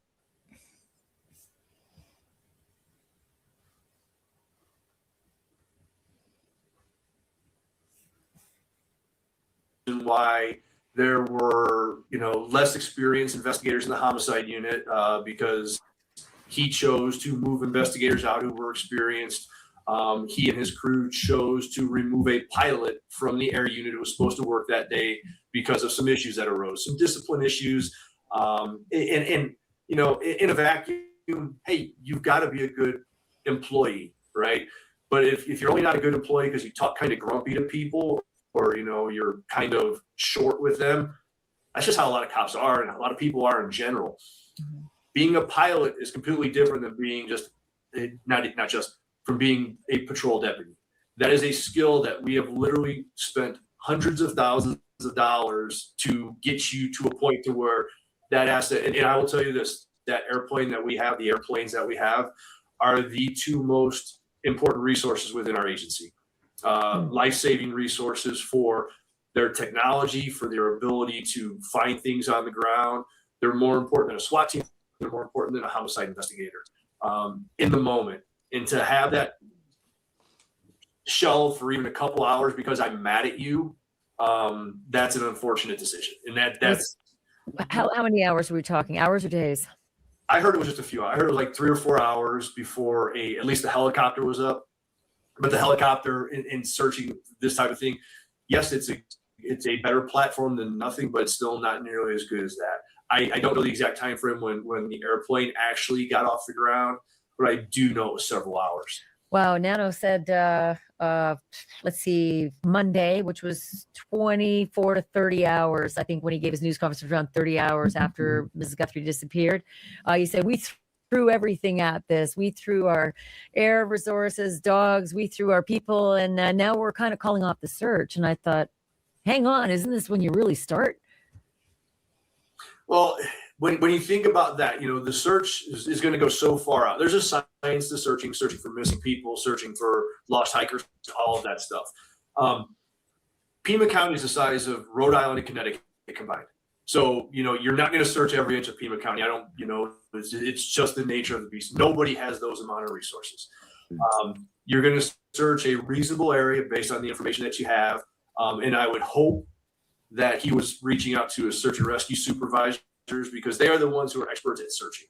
They know how far to go, reasonableness. Hopefully they're working traffic cameras, which there aren't a lot of, but all the resources that they're using, the Nest cams from neighbors and things like that. Because again, you have to be looking for something, and at some point you do have to say, all right, we've done everything. Now, could we search every inch in a grid search? Yes, it's going to take hundreds of years probably to do all of Pima County. So again, that's one of those armchair quarterbacking decisions. We've done this before. The sheriff's department has done this before. This isn't the first time a person has gone missing, and they are the experts between search and rescue and the investigators. They know what to do. And so they're talking and making these decisions as a group, I would hope. Well, Pima County's big, and yet, gosh, I don't know how many weeks ago it was. I had a law enforcement source who told me that the search for Nancy extended into a neighboring county with the signal sniffer. Did you hear much about the success or the frustrations with that? I heard about it. I don't know the all on details of the sniffer. I've talked to some of the folks who work with it, so I'm familiar with it. I know that there was a search done at the landfill by a device or an airplane out of Ryan Field, which is on the western suburbs of Pima County. And because I saw its flight pattern and all that, clearly it was searching for that. It wouldn't just go over a landfill for any other reason. And yet the sheriff said it didn't have anything to do with law enforcement. I find that hard to believe. The timing and that you're not doing a LiDAR search of a landfill for any other reason. And I'm not saying they were LiDAR. If I were a betting man, they were sniffing because that was when it was very hot on the possibility that they could still get a signal from a pacemaker. Well, that pacemaker will continue to emit signals for years. Yes. So do you think that they'll continue to use that LiDAR effort, and where is that kind of like one and done? They will if they get something to go on. Again, because not knowing, my guess is if it's off a Bluetooth signal, that's a much shorter area. You have to be within a certain distance of the ground, I could imagine. Ooh, like 800 feet. That's what many of the tech experts, the guy behind it. Yeah, that's longer than I would have. Yeah, that's much more than I would have thought. So it's still viable, but again, how do you do it? Resource management. One thing I brought up with some other folks. There's still a budget associated with this, and it's horrible to say, but the sheriff's department, the FBI, they are a business. They're not a business, but you know what I mean. They've got limited resources. They've got limited resources. Exactly. So would I love to be able to fly a drone all over every inch of Pima County for the next however many hours, days, months, weeks it would take to see if we could find it? Yes. Is that practical? It's really not. So again, it's a balancing act. It's like I keep thinking about when I covered the missing MH370 in the Indian Ocean, and I remember it's smaller than a needle in a haystack, Mhm. you know, and it was just so frustrating. To that end, do you have any idea about the task force? Like, when does that start to draw down as well? Because it 400 officers drew down to a task force. Mhm. When does that start to draw down? I think that'll stay in play for quite a while, because if you look at what they're doing now, they're following up on leads. If you know the number that was thrown out there, was 40,000 leads in the first couple of weeks. It would take months and months to go through that amount of leads. So what they're doing now is probably just that, following up on those, going back out, knocking on doors of folks who might not have been in town, you know, who might not even know this is going on because they don't follow the media for whatever reasons. So I do think that task force will stay in play for a while. You know, you're going to put a task force together, and it's only been a week or two now that the task force, maybe 3, has been in place. That's going to go on probably until this case becomes cold, and it doesn't become cold until everything has been exhausted. And there's a lot to exhaust in this case. So what's your definition my definition of a while is it's 3 hours till dinner. What's your definition of a while? For a case like this, years, maybe, quite honestly. It's until you don't have anything left. That's, you know, homicide cases that go cold, they go cold after years. It's not a couple days, it's not a couple weeks, it's not a couple months. And I think with society being, hey, we need something right now because of our 24-hour news cycles and immediate access to everything, folks just don't understand that. This, concerning is not a word. This is not surprising to me. This is just how cases work. We're only 50, people say we're 50 days into it, or however many it is, 60 days. And I'm like, we're only 60 days into 58, this. Yeah. We're only 58 days into this. That's just the tip. That's the tip of the iceberg. This is going to go on unless there's a huge break. Like you said, honor amongst thieves. I do think there's a good possibility that someone is going to say something eventually because money talks, or they're going to find something, or a video or something is going to pop up, and that might not be for a week or a month or a year or 2 years or 3 years. Someone took someone's car and borrowed it, and it was annoying, and didn't ask, and then brought it back, or stole a car and returned it in a weird way, and you didn't even know, but you didn't think you parked that way on February 1st, or an ex-girlfriend. She may have not been an ex-girlfriend that night, but she may be an ex-girlfriend in 2, 6, 8 months. That's usually what you guys are, right? You go lick your chops thinking, just wait, someone's going to get pissed off at this guy. And that's usually, here's the secret sauce. Most bad guys tell on bad guys. That's how 80% of good crimes are solved. It's someone telling on their friend or their cellmate or something because they got drunk or they got high and they said something that they probably shouldn't have, and it's the little crack in the dam that we need, and it happens all the time. But sometimes it takes a while, right? Like, and also the bad guys who do this, how often they're not professional secret keepers. How often do they eventually let on, like their conscience or whatever it is that's on their shoulders finally lets the floodgates open? That's hard to put a number on, but it's high. You know, and I wouldn't call it conscience or guilt. It's, you know, it's bragging. Hey, I got away with this. And, you know, you'd be surprised how many times they tell someone they've known for 2 hours because they just became cellmates at the jail or the prison. And that's where it happens. Like, dude, you've known him for a day and you're giving up your deepest secrets. And he's going to tell someone so he can get more day room or, you know, a better location, whatever it might be.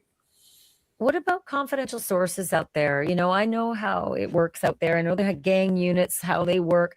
Do you suspect that's a really big part right now? This investigation is getting out to all the confidential sources that the police use, offering all sorts of incentives to say, look, you guys talk. Mm-hmm. Somebody's going to make a whole bunch of money out there if you guys find this guy. Is that part of this? Is it a big part of it? I don't think it's a big part of it.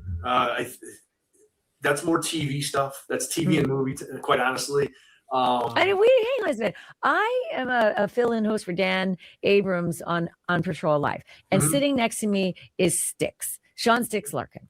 And he was in the Tulsa gang unit for a long time. So he was constantly working sources like that, right? So it's TV, yes, but it's also real. It is. It's more real back in the day. It's weird to say that, but years ago, it's far more practical than it is today. Not to say it doesn't happen, because I worked the task force. One of my last assignments was a Counter Narcotics Alliance, and I do know that they had their sources. So people still do work them, but it's not as active or as glamorous as it might be. That being said, if I knew a bad guy or I talked to bad guys, because there are bad guys who like to give up information for perks, yes, I would be working every single person that I knew. And let me ask you, Bob, there's a hell of a perk that's not normal to most cases, and that is the $1 million reward that Savannah Guthrie has put up. Does that, I mean, is that almost like manna from heaven for investigators who do work with confidential sources to go out there with that, to say, guess what? Yeah. It's not just the police reward we're going to give you. It's that big $1 million lottery ticket you're going to get. It's huge. When the family put that out, I remember saying that day, I'm like, I think this will be a factor into whenever someone decides to give it up. That's going to be a factor. And again, it might not be right away, because that pissed off girlfriend is going to happen eventually. But cops will use it, right? Like cops will be able to actually go underground and use that and dangle that out in front of people. All the I've got this carrot for you. It's not the typical. What I think it started at $500. 88 Crime was offering $500 for information. That's typically where it starts. You're looking at $1 million+ someone's that's going to ring true to somebody eventually. Yeah, especially if this guy eventually decides to brag. Although this guy probably knows there's $1 million ticket on his head as well. So maybe he won't have that bravado for a lot longer. What's your theory of what happened to Nancy in that home and then afterward?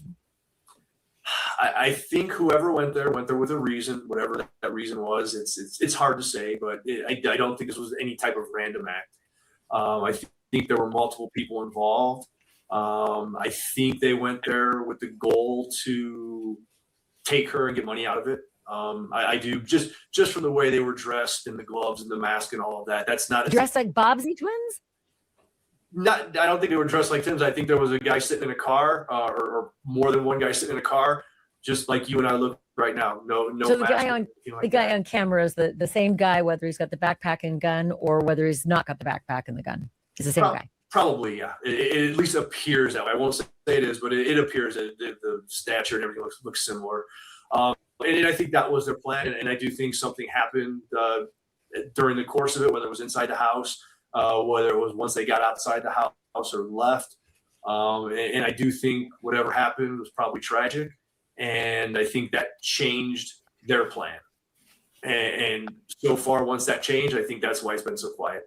But Bob, why TMZ? Let's just say that the plan didn't go well. Why would they then make it as big as they could? TMZ and television stations, why wouldn't they just seek out that communication, get it to the family and say, this is what I have, this is what I want? Because that's the nature of someone who's in their early 20s or younger generations. They know TMZ. They probably know how to get in contact with TMZ better than they know how to make a phone call. So these are the little things. And I will tell you, I've heard stories about different ransom notes going to different places. I don't think necessarily I know there was also someone in Tucson who was arrested for making a false accusation of some sort. California. California. Yeah. And brought to Arizona to face federal charges for it. Right. So, and I think that was, especially as it went on with TMZ, my gut is those probably were related. Now they could have been, again, it's just a gut, but that was put out there because they also were feeding TMZ. They wanted to, hey, look, we caused that. It's like these gamers who have these swatting incidents. Why do they do that? Why does anyone do anything like that? They get to sit at home in their lazy boy and chuckle a little bit and say, look, I got them to go off track for an hour or 2 hours or 3 or 4 days. Yeah.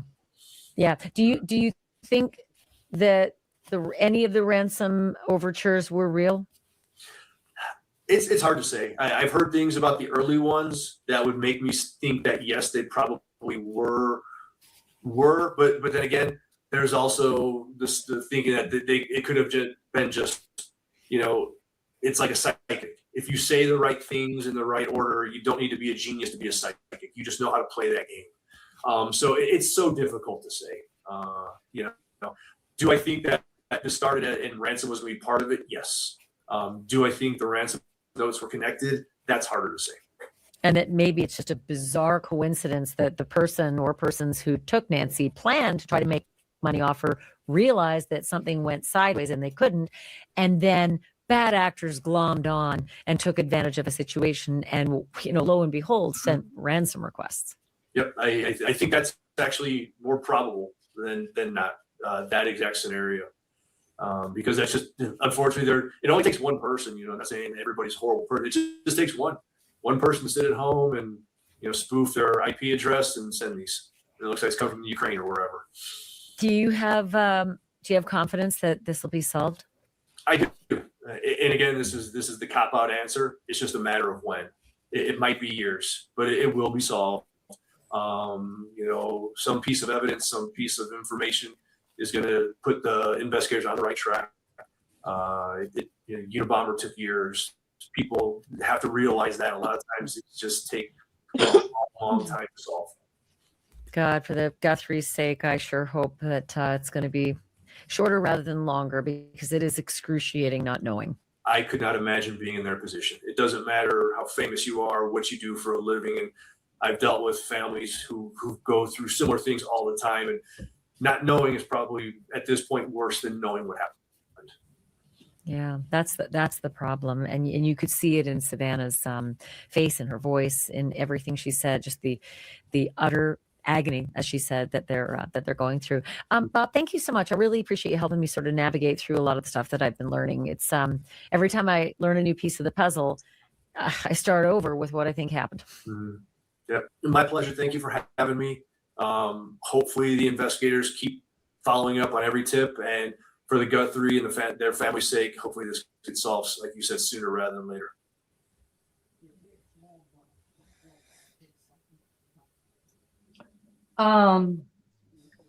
Listen, I'm so happy to see all of you in chat. And what I'm even happier about is that there are people in chat that are saying exactly what I feel. That was the first time I've ever listened to Banfield where it was painful to get through. Painful. That guy, I understand he's retired, but retired from so what? Glad you said that, Leonie, because I thought, did you pick up? I mean, is this just me? When she was asking him questions that had to do with the sheriff, he was like, well, it's hard to say. But then when it was others, he come to life. He brought the life out to me. Yeah, and half of what he said, I was like, what are you talking about? Like, are we even on the same case? But even that doesn't make sense on any case that I know about. And I'm not law enforcement at all. What he's talking about is all it takes is somebody that has some kind of common sense to be able to debunk what that man was saying. I have always, everything I've ever listened to Banfield, I've always been like, wow, great, wow. This is the first time. It was so painful. So painful to get through that. That guy, I'm embarrassed for Banfield. Ashley, stay over here, honey. You're going to get much more from my sources, people in my chat, than you ever got out of that guy, because that guy's in left field somewhere. And I didn't agree with half of what he said. I didn't agree with half of it. Now, everybody has their own sources. Everybody has their own professionals that are retired this, retired that, are still involved. And going down the line, each one of them do kind of, you can see where their specialties. Like, you wouldn't want an eye doctor taking out your uterus. Okay, I'm a female, so I just said it. All right. You know what I mean? And I feel like you have to be careful who you're putting on your shows, because maybe this guy right here had absolutely nothing to do with this high profile of a case, or this type of abducting, or the blood splatter. I mean, what did he offer you guys that you were just like, good thought. Let me write that down and try to fit it. Nothing. I got nothing. I got nothing. Nothing. He retired early on, full pension, probably, name says. At this point, I'm just thinking he might have been a mall cop. I'm not trying to be mean, y'all. I know, I agree totally with you, Lee. I mean, I think the only thing the guy was driving was one of those little scooters around the mall, and he didn't even have a taser. Not on He a didn't have soul. nothing. Oh, that was so painful. I'm so glad it's over. I need a pill. Oh, Okay, now. okay, now. Lisa, what's this you? Sleep in your soul. But the funny thing is, I have to say, when he was talking, when he first showed up on the scene and was talking to JLR, he seemed like he knew more. So I don't know whether, I don't know. He seemed very different here in this interview to what he was like when he was talking to JLR when he first showed up on I can't scene. believe that. I didn't know he did. Yeah, he did. Okay, I think I might have checked out from time to time in my brain, because every time I hear something, my eyes are rolling, and I'm like, did I hear that right? And I can't rewind it because we're playing it live, and I'm like, you've got to be fucked up.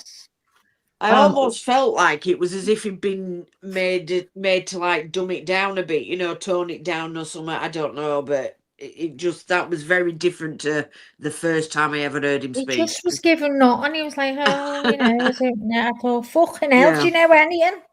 Yeah.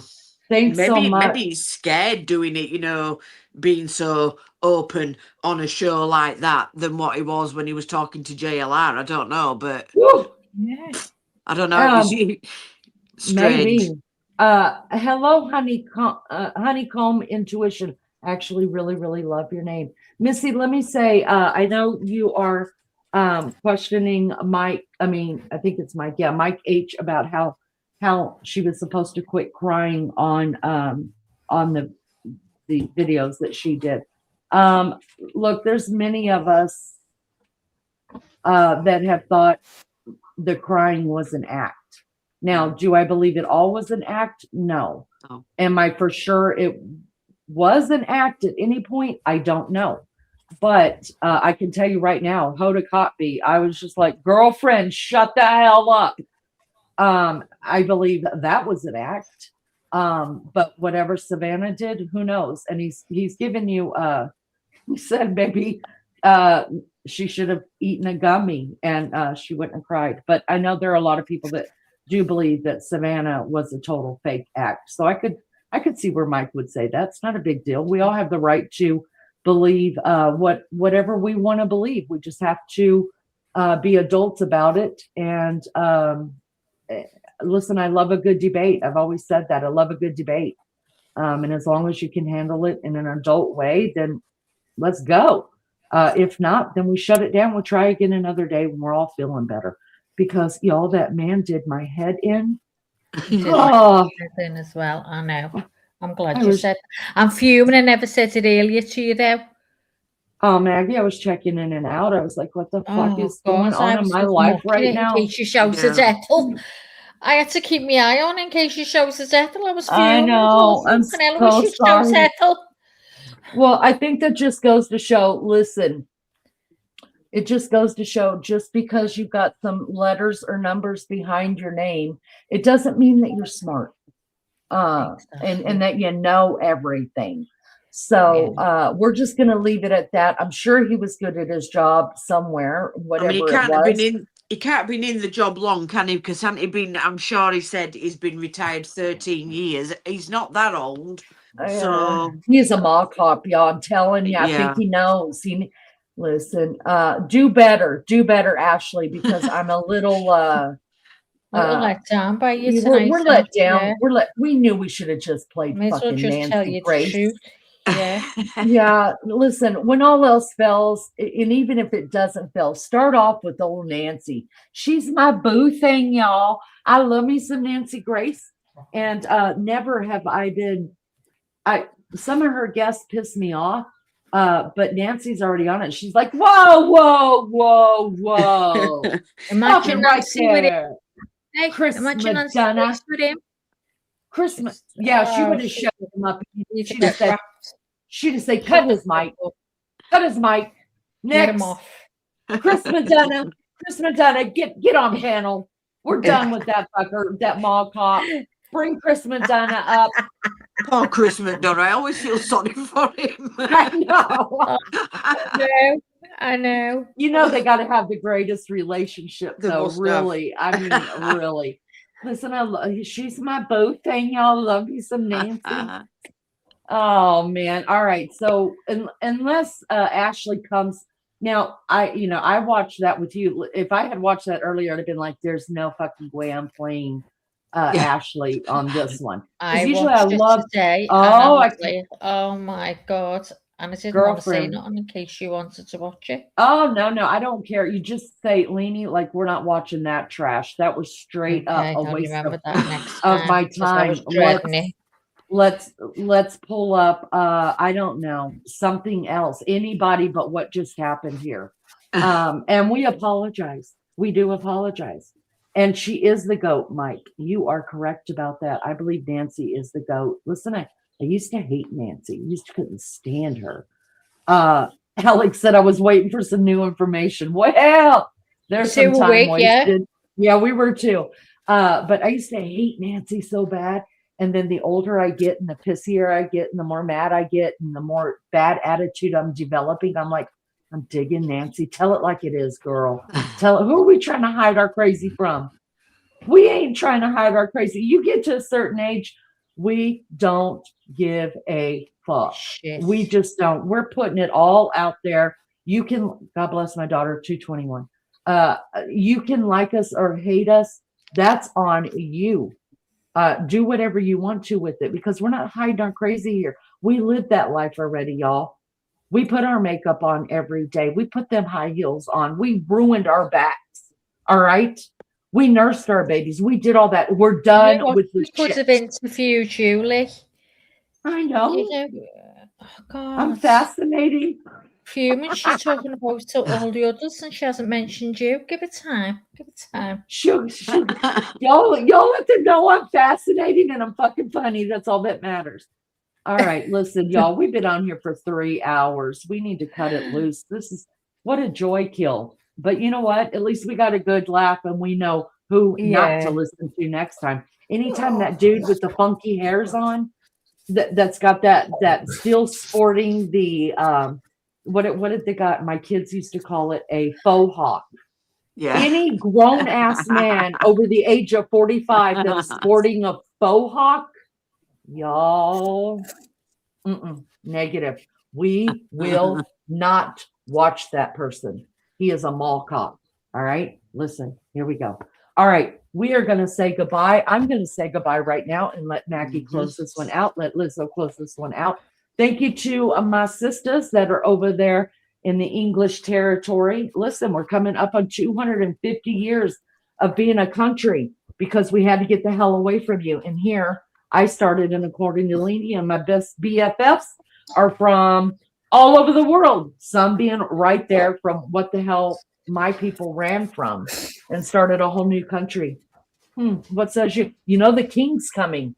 I'm gonna head on up to Washington and see if homeboy wants to have high tea with me and the Donners. Oh, Donald Trump. I'll be like, listen, boys, let me tell you something.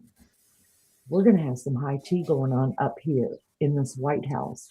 Melania, stage right. Camille, or whoever the hell you are, homewrecker, the homewrecking queen. We're gonna need you to step aside too, because you would be boring.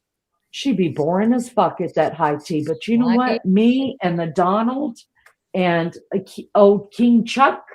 Oh, y'all, we're going to have a blast. Oh, we're going to have a blast. All right. So with that being said, I love you guys so much. Thank you for the support. Thank you for being here. Hit the like on your way out because we didn't hardly get any likes this time. But that's okay. We don't mind. We got a couple on the side that we'll throw in, I'm sure. No, it I doesn't think work that it was way, all but the it's legs okay. back when that fella was talking. But Lainey, you can't leave anyway. Why Because you can't remember I? the conversation about StreamYard? Oh, I'll You just gotta drop wait. down. I will wait. Yes, because we got to figure that out while we're here. Yes. So I've got to play our little song. Okay. I'm gonna I'll just jump down to backstage. Thank you all so much for being here. Thank you for the support. It means so much. Thank Hope to see you. you guys. Hope to see you guys around sometime. Listen, at nighttime, 12 to 1 a.m. Eastern Standard Time. We are going over. Bloodthirsty Lainey will be on. Bloodthirsty Lainey will be on with the Shad Theron murder trial of Taylor Shabusiness. I'm giving it the Shabusiness, y'all, on this channel. So if you're up late or you've got insomnia, come hang out with us overnight. We have a lot of fun there and in chat as well, watching that court case. Thanks everybody for being here. Thanks Max. Thanks Liz. And thanks to the mods. Love you guys so much. Bye. Thank you, dear. I shall speak to you in a minute. Let's play. Thank you too, Liz. And we're going to play some music. Liz, you can't leave because apparently you'd have to stay a few minutes in StreamYard and backstage until it's uploaded. This is what I'm hearing. I heard it actually on Chris McDonough's this morning. He said he asked his panel guests to stay. So I said to Eleni, I'm not sure whether it's right or he just wanted to speak to them privately and that was his way of doing it. But I looked it up and it says just so it uploads, to make sure it uploads and then to the cloud and then you can go. Good night, everyone. Thanks for being here. Please hit the like before you go. And it was good to see you all. And Lenny will be back later. Good day, everyone, and good night wherever you are in the world. Bye-bye. Bye. Love yous. Bye, guys.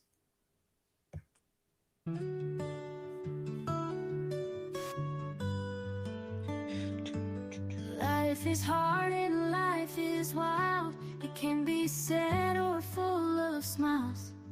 And every once in a while, you need a break from the mundane. So come back to see your friend, or she'll wonder where you've been. According to Leanie, she appreciates you and all that you do. You need her, but she needs you, and that's the beauty of according to Leanie.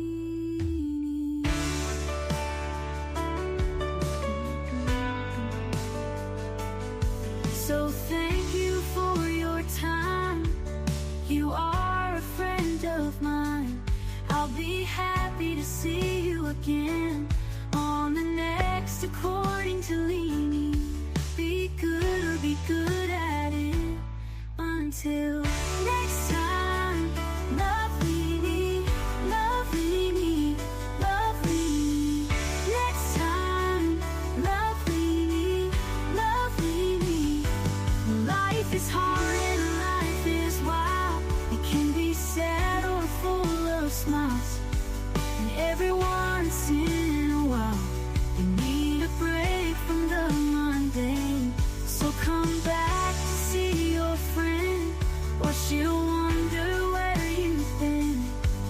According to Leanie, she appreciates you and all that you do. You need her, she needs you, and that's the beauty of according to Leanie. Be good or be good at it. Until next time, love Leanie, love